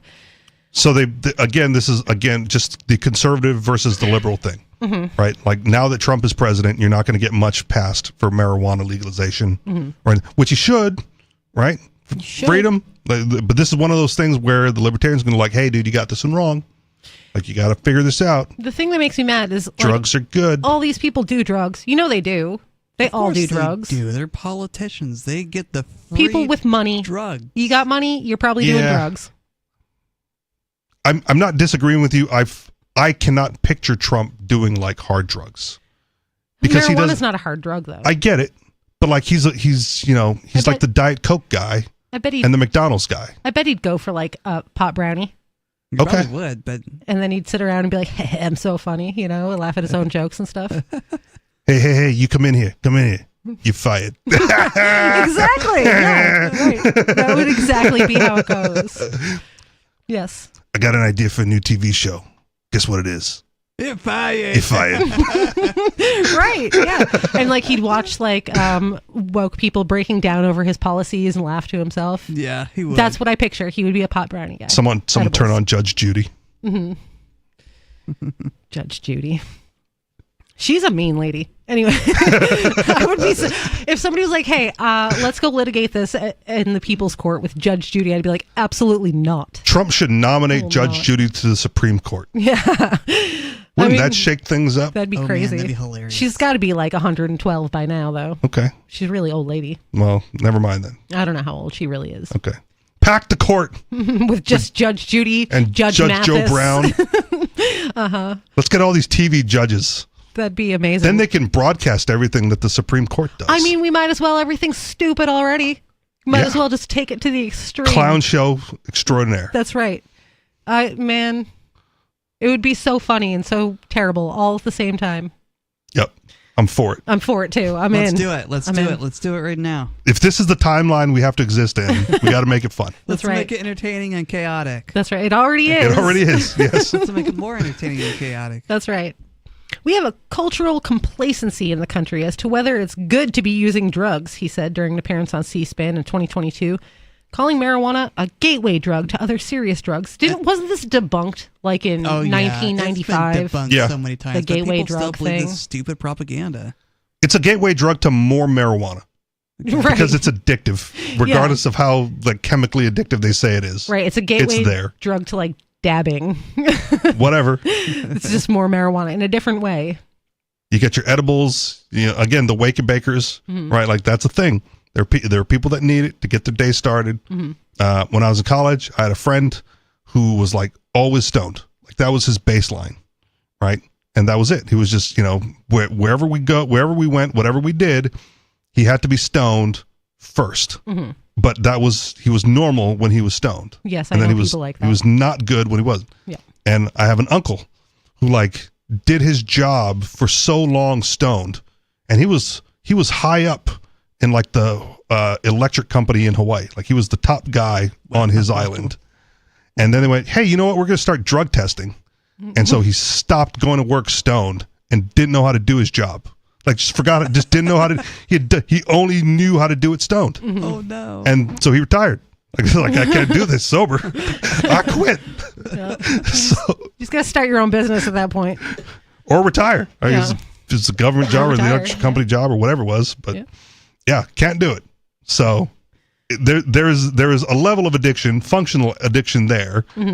So to say that it's not addictive in any way and I can quit when I want to, probably not. It's definitely mentally addictive. Okay. I don't do it. Like I don't smoke, I don't drink, I don't do anything. I'm boring. Yeah. I don't need it. I'm very close to straight edge. Yeah. Like I'll drink occasionally. Okay. If the opportunity arises and I feel like it. I'm not like anti all these things. I just don't do them. I'm pretty certain that I have not had an alcoholic drink voluntarily since I moved to New Hampshire. I had a couple at a cookout once. Okay. Yeah, in New Hampshire. And it's not like I'm not doing it on purpose. That's just how little I drink and like what I drink. Yeah. I'm kind of the same way. I don't drink a lot either, but I do like cannabis, so I used to. Different story. I used to, but then I don't even do that. I just lost the desire. I don't know what happened. The most stoned I've been is like in the dentist chair off the nitrous because why not? Why not? It's mostly because I don't like being in the dentist chair. Hold your mouth up. No, just give me the bridge and give me the gas, Right, man. and they're real close, breathing in your eyes and Just stuff. let me take a nap. You do your thing and then wake me up when you're done. Does it put you to sleep, nitrous? I'm good at taking naps. Oh, okay, yeah. So like, they won't put me under, Like, you know, I have other procedures done, like, just put me under. Like, nope, can't do that. I'm like, well, okay. Why can't they? They just refused. Oh, that's weird. Yeah. I mean, they probably could, right? Like, I got my wisdom teeth pulled and I went under. They woke me up and, wake up, get out of here for the wisdom teeth. But I had to get like a root canal. I'm like, just put me under. And they're like, I can't do it. I'm like, well, I'll find someone who can. He's like, there's only 2 of us on the island that do this, and he won't do it either. I'm like, well, son of a gun. You know? So, but you know, in the normal dentist chair for cleaning or whatever, you got to be really good at sleeping. If they just give you nitrous and they're still rooting around your mouth and you went to sleep, yeah, that's insane. That's well, I mean, that's the thing. I would just be dreaming, and they stopped doing it because I was sleeping, and then I threw up. And they turned it up too much, and like, you got to wake us up. You got to tell us. I'm like, I was asleep. Yeah, like it just came up. Like, well, you're not allowed anymore. Like, well, it's your fault, man. Yeah. So he says you can't go to a big city without being involved with the smell of it. The smell of it. Oh, the smell is so offensive. It's a serious problem. Maybe some people find the smell of coffee offensive, and we should. I find the coffee. smell of a lot of things offensive, and I don't complain about them because I just go away from it. Yeah. I generally don't like the smell of marijuana either. Like, I don't, you know. But you're not going to be like, how dare you smell like that? You'll just go away from it. But just like you don't date non-smokers for similar reasons, right? If someone was, you know, had a cannabis addiction, I probably wouldn't date them. Right. Yeah. Yeah. It would make life harder too for someone who doesn't smoke to have somebody who does smoke, because you're like, you're really going to do that all the time? Yeah. And again, it's terrible smelling, and I don't like it. I don't like being around it. I have a coworker, like, multiple smoke breaks a day, and it stinks every time he comes back into the office. I got to deal with it because he sits right there. So it says it is a serious problem, and that extends to there are calls to legalize cocaine. It is where the elite opinion is going. It's because the elites are doing cocaine. That's right. They always have. Yeah. That's been like the drug of the businessman.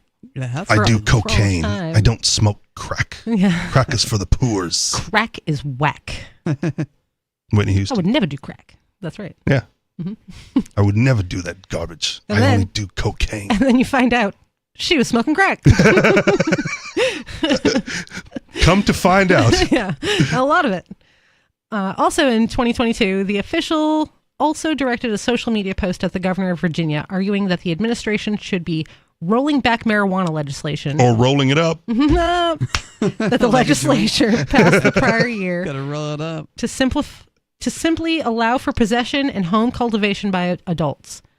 I don't want these tobacco huts popping up all over the place selling weed, he said, adding that he finds it funny how you never hear about the supremacy of federal law when it comes to legalizing weed. Yeah, there shouldn't be a tobacco hut or marijuana hut or dispensary. You should just be able to have it. I should be able to grow it. Yeah. You should also be able to grow it. But if you can buy a pack of cigarettes and a bottle of beer at the grocery store, right? You should be able to buy edibles at the grocery store or the convenience store. Yeah, I agree. They don't need this special category of outlet. Just like nugs set up in the produce section. Why not? That'd be great, right? I don't have, maybe in the pharmacy, if you're worried, like put it in the back where children can't get to it. Would be the store's decision. Yeah. But they created this by making it like only available in dispensaries and legal outlets. That's right. And permitting it. Well, they created this by making it illegal. In the first place, yeah. But when they legalized it, it could have just been legal for anyone to sell.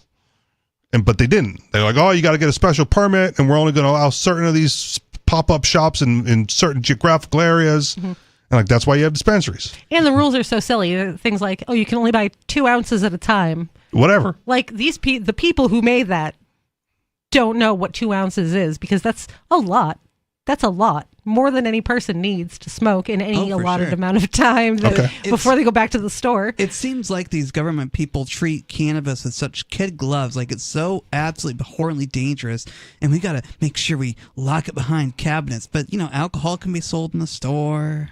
It's just funny because the people who made the law obviously don't know anything about it, and people who... You don't say. People who do things like that, like there was a female astronaut that was going to space for 6 days, and the engineers gave her 100 tampons, and they were like, is that going to be enough? It's the same type of thing. Like, you have no idea what you're doing. Why are you the one in charge of this? To be fair, they did abandon an astronaut that was supposed to be in there for 8 days for like 8 months now, and maybe she needed more than one tampon. Maybe. Okay. But, I mean, for a 6-day It's like trip. packing up for a 3-hour tour. You take everything with you. For a 6-day trip, saying, will that be enough, is a little bit ridiculous. It is. 603-283-6160. It's Free Talk Live.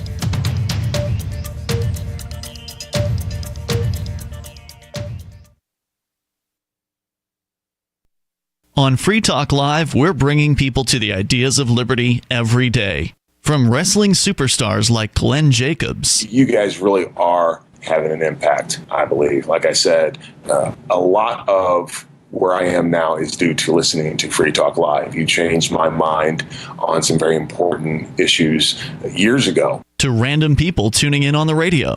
I was kind of stuck in the left-right paradigm. I heard your show by chance on a Saturday night. From there, I went on, joined the Free State Project, and become an amplifier. So, I mean, that's really the reason why I amp is because I know that if it wasn't for you guys being on as many stations as you are, I never would have found the ideas of liberty.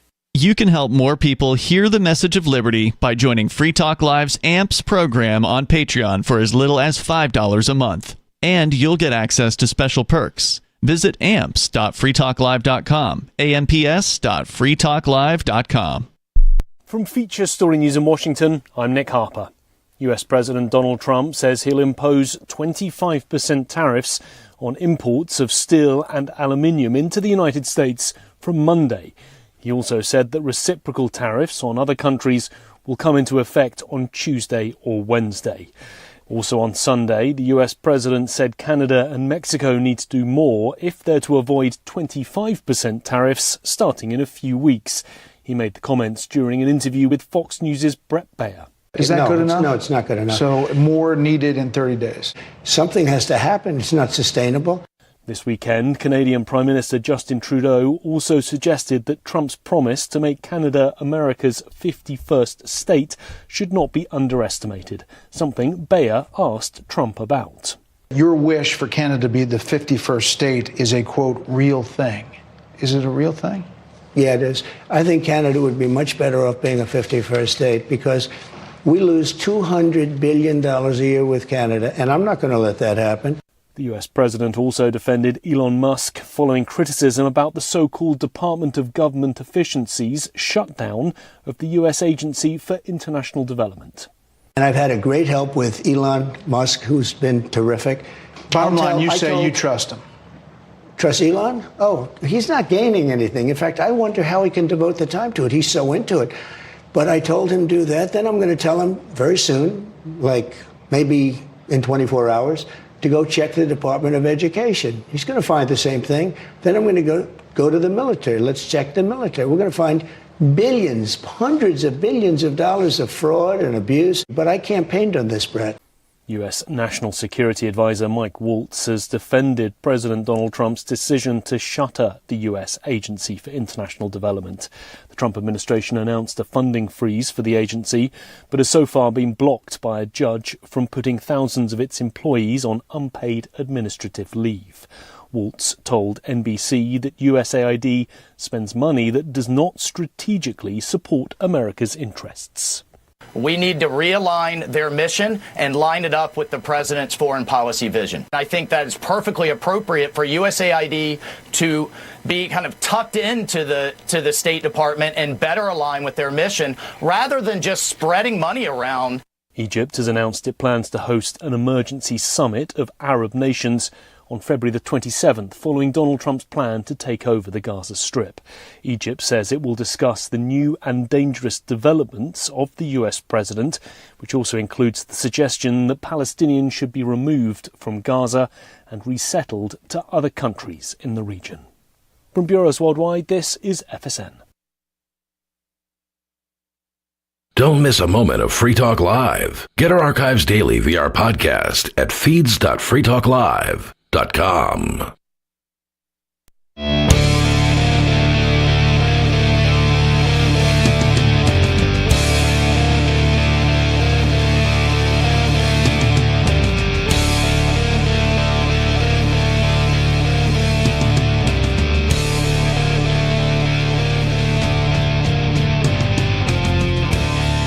It's Free Talk Live, talk radio you control. Call in at 603-283-6160. Some of you have wanted to support Free Talk Live's mission on a monthly basis, but don't want to support Patreon.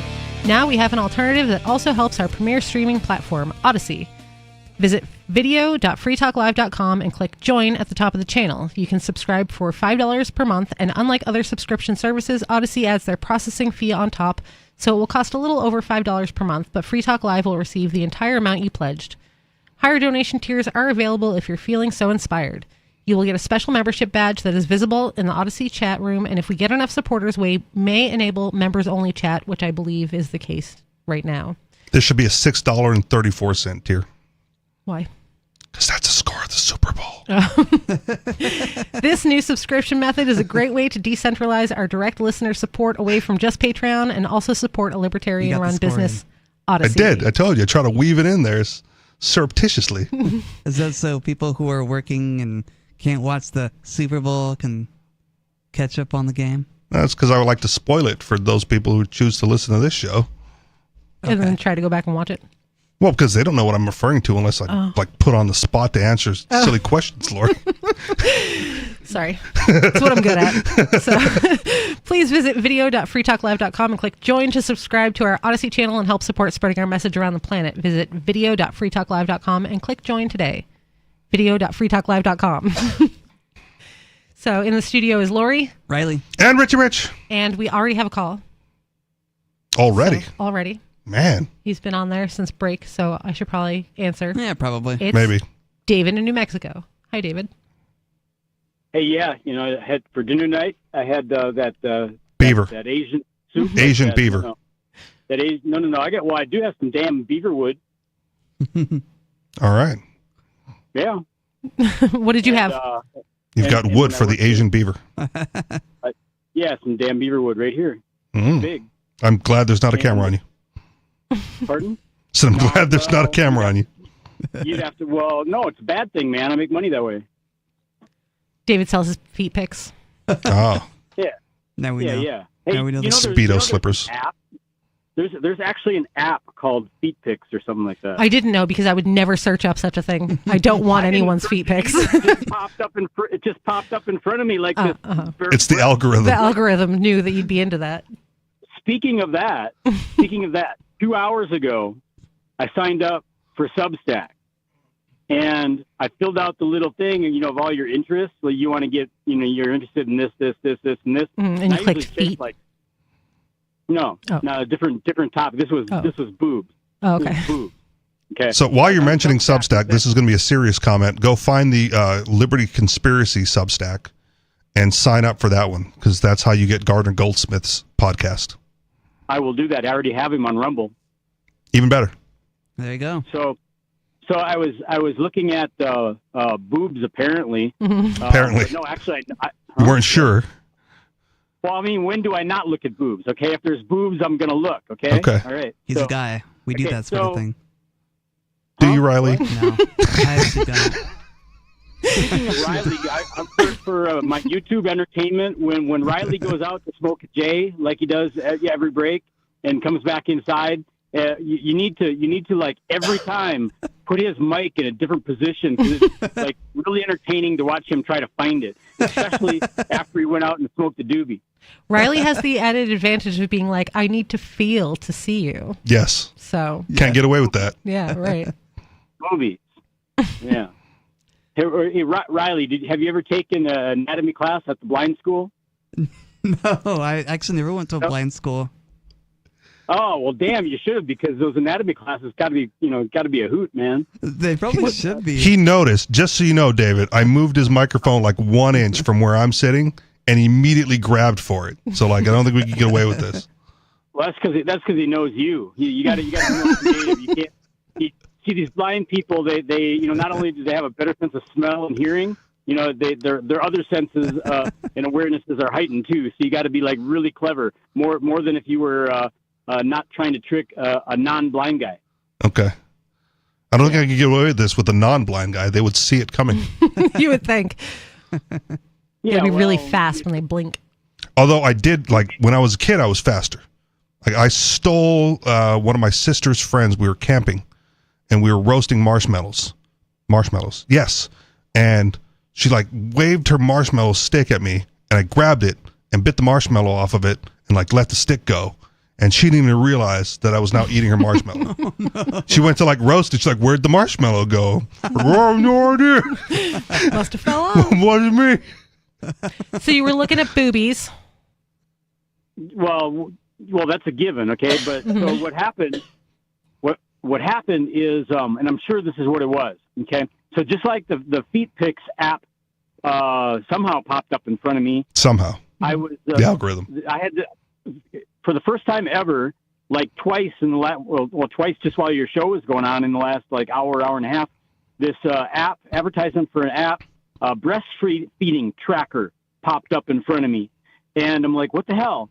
But then it occurred to me that like 2 hours ago, I filled out this Substack interest thing, and I checked like 7 out of 10 boxes because I'm interested in a lot of stuff, especially boobies. Mm-hmm. And so when I got down to there was a parenting section. And so you click on parenting, and then it opens up, and you got like 6 more choices, like infants and toddlers, pregnancy and breastfeeding or whatever, and so on and so on. And I clicked on that, and I'm sure that there's a connection between clicking on boobies as an interest on Substack and this breastfeeding tracker app advertisement popping up twice in an hour. Yes, so that our theory about the algorithm knowing that you would want the Feet Pics app holds up. Well, who wouldn't? Me. I don't want that. Well, yeah, but you're not a dude. I'm not. No, well, frankly, to be honest, I'm lying because frankly, I don't understand that fetish. Why do people have a foot fetish? What's up with that? I don't understand it either. Some feet are cute. Maybe not yours. No, all feet are weird. They're feet, and they walk around on the ground. No. All feet are weird. Some feet are cuter than others. I have a scientifically based theory. Okay. Let's hear it. Okay. You're still on air for some reason. When if you request show feet and they show feet, what position are they in? Is this a joke answer? Because usually it doesn't matter. Man, Richie doesn't get out much, does he? What position are they in? Yeah. Let's see. Let's draw pictures for Richie. Okay, so please. If somebody is sitting there on the internet and someone requests show feet, and then they raise their feet up to the camera, what kind of a position does that put that hot-looking woman, hopefully, woman in, Richie? If she's on camera lifting her feet, I'm going to assume she's now on her back in some form or fashion. Like that would be my guess. It doesn't hold up though. But she could also just be sitting there and like foot. aim her feet to the aim the camera to the ground. Right. Or you just like lift your foot. Who does that? Nobody does that. Have you never been on the internet? I'm not on Chatterbait. Well, that's not the only place you can see feet, Richie. You don't have to be on Chatterbait. I mean, you could be on OnlyFans. So I mean, come on. Yes, I could. And it's not here that, we are. It's not that I don't get that people have feet fetishes. I just can't relate. That's fine. Everybody's it's into a fetish. something. Yeah. Everyone's into something. Let me interrupt. Wait. I don't get it, and that's how this thing started. Is how I don't understand it. Why are people like besides the position? Because everybody's into something weird. Everybody. Well, apparently, a lot of people are interested in this show feet thing, except for the ones that are doing it to be funny, saying it to be funny. Yeah, I don't know.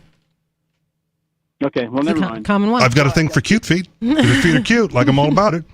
If your feet aren't cute, I'm like, is this my lifetime partner with not cute feet? That's Probably not really a foot fetish. That's a cute feet fetish. That's I just like her feet because they're cute. I get it's different. I know. And it's also not a fetish because I don't need it. Right, exactly. So it's different. So you also can't relate. So you don't know the answer then. Cute feet are attached to the cute rest of it as well. So there's that. Mm-hmm. Right. Not always. Oh, not always. Yeah. You can have cute feet in mirror. Yeah. Right. Like how'd that work? Butterface. Yes. Cute feet, Butterface. Yeah. Yeah, Butterface. And then there's the other one. There's the killer body and the face to protect it. I've not heard that. Yeah, well, I got that one from the Cowboy Bar. So if you want more of this stuff, David, if you happen to be on Facebook, I jokingly created 2 Facebook pages. Just because we did a story on it, and it was like a running joke that I almost got the T-shirt company made, and I have logos for this stuff and everything that never got printed. The board certified lactation consultant, board spelled BORED, and then because you got to get certified from somewhere, I've got the Online Federation of Lactation Consultaneers. So Consultaneers. Right. Well, I got to make sure it looks like a parody, right? Right. The dude we did the story on got in trouble for it, but I had AI do the logos, and then I wanted to get those printed, and then Amazon told me no. And like this was a joke with the old Sunday Night crew, and Captain Kickass and Steve Classic refused to like those pages on Facebook. I sent them direct invites, and they wouldn't like it. So go like those 2 pages for me, David. And then maybe the algorithm like, oh, he likes this stuff too, and we'll send you more. Okay, cool. Well, I'll do that, but only if you go and like my page, and especially the logo for my Alaskan Bush Pilots Association. Is it spiked bushes? No, it's a hat. You will hat or usually a hat. You can get a T-shirt too, but hat with a, it's pilots. So there's a big set of wings on the front of the hat. Okay. And it's Alaskan Bush Pilots, and then you got to use your pinky little imagination to like fill in all the rest of the like sketching to make how the wings look and stuff like that. Well, once I get the notification that at least one other person has liked those 2 pages, I will look for your African Bush Pilots. No. Well, no, I'm not into the black Merkins. I like the Alaskan. The Alaskan Oh, ones. okay. I'm sorry. Yeah. White people. It's racist. He's racist. Yes, racist against blacks. I argue The that Eastern that's- Russians. I hear often like people it. say that that's racist, but I disagree. Which part? I don't like any colors Saying that you people. don't, that you're not attracted to people of a certain color. Oh, okay. That's not racist. That's Nope. just preferences. You Yep. can't help That's those. That's the nature, dude. That's right. That's evolution. It's evolutionary capitalism selecting for the best result, right? That's right. Right. Right. You know how many different species of humanoids have gone extinct because nobody would do it with them? I don't know if that's why. No, I mean, it's it leads to it. why. Like the pandas. I mean, Neanderthals went extinct, but there are people with Neanderthal genetics in them, so they got some people to do it with them. Neanderthals are rapey. Yeah, that's true. But Neanderthal was actually not even the ones I was thinking of. There. Just look online. There are probably 20 different discovered homunculus varieties of humanoid all over the world that have gone extinct. Yeah, homunculus would be a hard sell. Like little people, Okay. Yeah. that'd be a hard sell to be like. Depends if she has cute Yeah, feet. I mean, they're like real little, like 3 feet tall. Ari is female, and she's thinking about the male version of Yeah, the I'm little thinking about the thing. males. It would look even bigger. It's a tripod. No, because everything would be like Tiny. Yeah, they'd be, proportional. Like doing it with a munchkin. Okay. I don't know. I've never searched up munchkin proportions, so I don't know if they have proportional proportions. We're applying common sense here. I mean, who knows? Because like women, small women of the human species, right? Okay. Not just short women, but like people with dwarfism, their bodies are not proportional. Well, that's like common to dwarfism, though. Right. But it's usually the limbs aren't proportional, but the head and torso are. Right. But I don't know about anything else. Yeah. Well, So. what are the dangly bits? Is that like Right. I don't body know or if- torso? I don't know. I don't know if those are Limbs. Is it a different. limb? Is it a limb? I don't know. Guess it depends on the size. I guess so too, yeah. Lori didn't know whether it was limp or not. What? What was A that? limb. If the dangly bits is a limb, then it wouldn't be proportional on a tiny person. Right. But if it's not a limb and part of the torso, then it wouldn't be. It would be proportionate with the torso. Right. Yeah, I don't like that science. Start searching for it and you'll find out. Yeah, you let us know. You look it up You let that filter into your algorithm. and then let us know. Call back next week. How do you know I don't already know? Oh, because I'm pretty sure you do. I was giving you the benefit of the doubt when you denied it. Well, thank you. Thank you very much. Anything else, David? Yeah, I got. Oh, yeah. So back to the beavers thing. Mm-hmm. When I worked in the hospital in the OB-GYN department, They let we you had in there? literally- Huh? They What? let you in there? But she would. I was in every department. I worked the entire hospital. Oh, okay. I was in the float pool. So I was in every nook and cranny of that OBGYN and other departments. So Mhm. anyway, my point was there was a Dr. Beavers hmm and there was a Dr. Adcock, and I ain't kidding. Those are great names for that profession. Yep. Yes. There was also a Dr. Payne and Dr. Blood, not in OB-GYN, but I would never go to that doctor. Like if I looked up a doctor, Dr. Payne, for my new doctor, and his name was Dr. Payne, I wouldn't go there. Okay. Or Dr. Blood. All right. No, that's too sketchy. We should have a different. We should be like a UFC fighter or something. What's his nickname? Wait a minute. So Wyoming and desert. What were you saying, Lori? What? Wyoming is a desert. Oh, Wyoming is a desert. Yeah. No. So you've never been in the Bighorn Mountains. You've never been in western Wyoming. I've only driven through Wyoming for a really long, boring amount of time, and it was all not anything. Why didn't you go to the Bighorn Mountains or the Teton Mountains or the Wind River Range? Why would she want to? Because I was traveling through Wyoming to go somewhere else and not stop in Wyoming. Want to? Why don't you Google photos of those places I just mentioned right now, and you'll see some of the most spectacular scenery and all of the. It's really pretty there. Yeah, well, I'm going to assume it's the opportunity cost, right? Like Lori made a decision that where she wanted to be was better than where she was, which is why she traveled through it. Yeah, there was nothing there. But there is stuff there. You just didn't go to the right places. Oh. Right, but she also decided that where she wanted to be was better. Else she would have looked into it. That's fine, but she was dissing Wyoming is the way it. No, it's beautiful. Wyoming's beautiful. There just wasn't anything there in the parts that I drove through. If you love nothing, Wyoming is great. Right. Well, why do all the billionaires buy real estate there and live there? Because there's nothing around. Because they don't have other people Wyoming? around. Yeah. Jackson, Wyoming. I mean, again, the population's like less than 500,000 for the whole state, right? And rich people tend to buy things where they don't have neighbors very close by. No.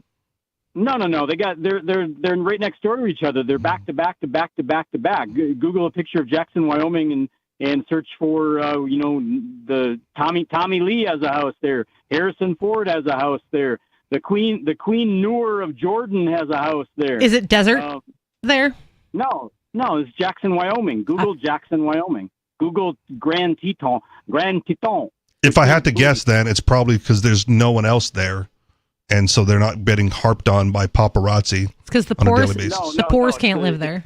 Right. So Jackson is like the most happening place in Wyoming. Okay. It's like Sun Valley. It's like Aspen.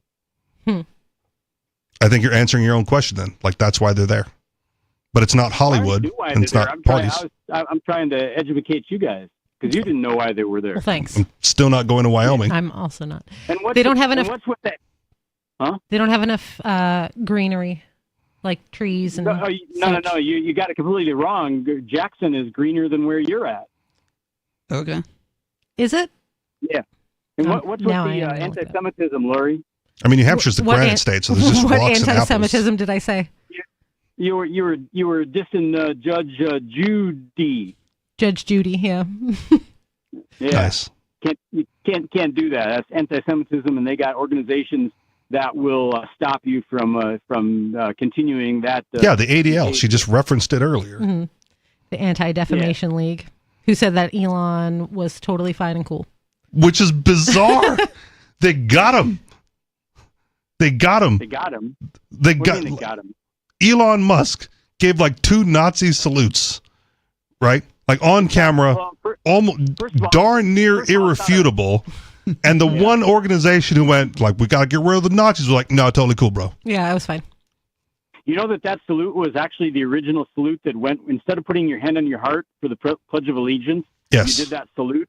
Yes, and it was so bad that an entire country stopped doing it. And we're like, we don't need to see this anymore. Like, if you do this, you're probably one of them. So we're going to change ours to not be associated with them. And then Elon went like, my heart goes out to you. And bam, saluted everybody twice. Yeah, I think you like get arrested for that in Germany. Yeah, right? and then didn't even apologize for it. Didn't try to walk it back. No, he followed it up with a didn't joke acknowledge- about Nazis. Right. He doubled down. Riley and Lori, I just got a real-time emergency alert. There's an airplane right over Brigham City right now with an engine failure. Oh, he's circling. I see him on the radar. He's going to do an emergency landing in the dark. This is going to be dangerous. That's crazy. Okay. All these airplanes are just... Yeah, there was another Alaskan one that went down and a military one that went down. Mhm. Yep. Well, It feels like a little one. it feels like 2022 all over again. Yeah. Is that when everything was falling apart? From Was it like even that long Boeing? ago? Yeah, from Okay. Boeing. I don't remember. It I think wasn't. it was 2023. Wasn't that long ago. It definitely wasn't that long ago. But that was all like manufacturer. That was all Boeing 737 Max whatever Mhm. with problems. Yeah, pieces were just like flying off Yes. midair and stuff. And then and it affected what airlines were using because they had to make the selection on the screen when you were booking a flight, like, is this a Boeing plane? Mhm. Like it shifted consumer behavior where people wanted to know what kind of plane it was because no one wanted to get on a Boeing.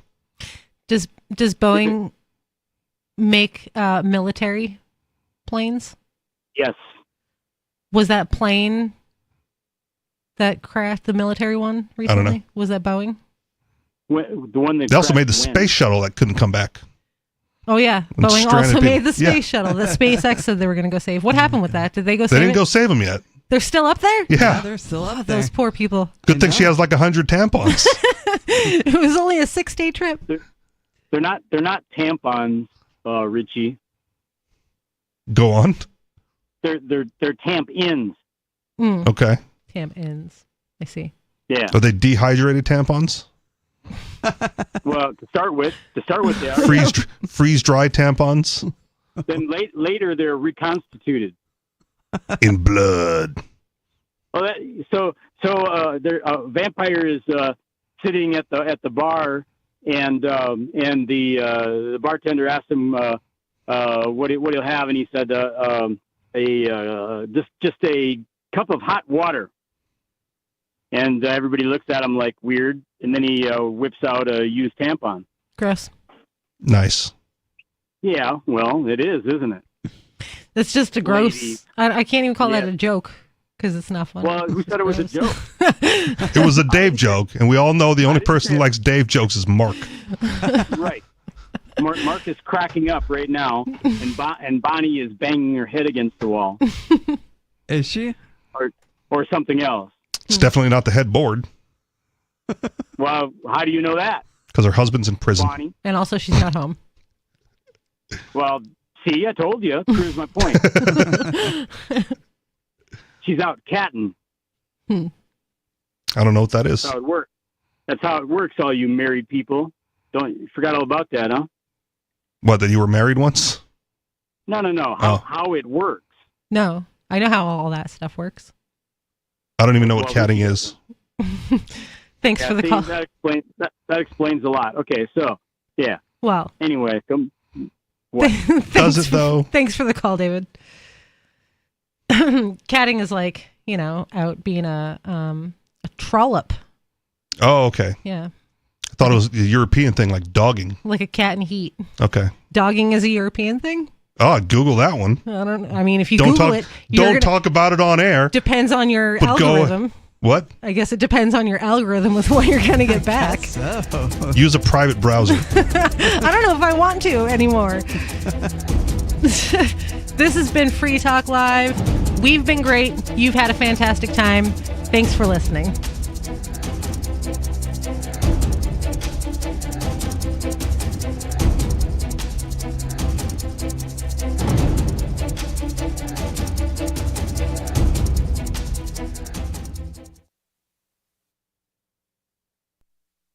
Join liberty-minded voluntarists, anarchists, and libertarians from June 13th through the 16th for the 8th annual Fork Fest at Rogers Campground in the beautiful White Mountains of New Hampshire. Fork Fest is a fork of the Porcupine Freedom Festival, which has sold out in recent years. Fork Fest happens the weekend before the Porcupine Freedom Festival. Fork Fest is decentralized, which means that there's no ticket cost and no one is in charge. All you have to do to join the fun is reserve your camping site, RV site, or motel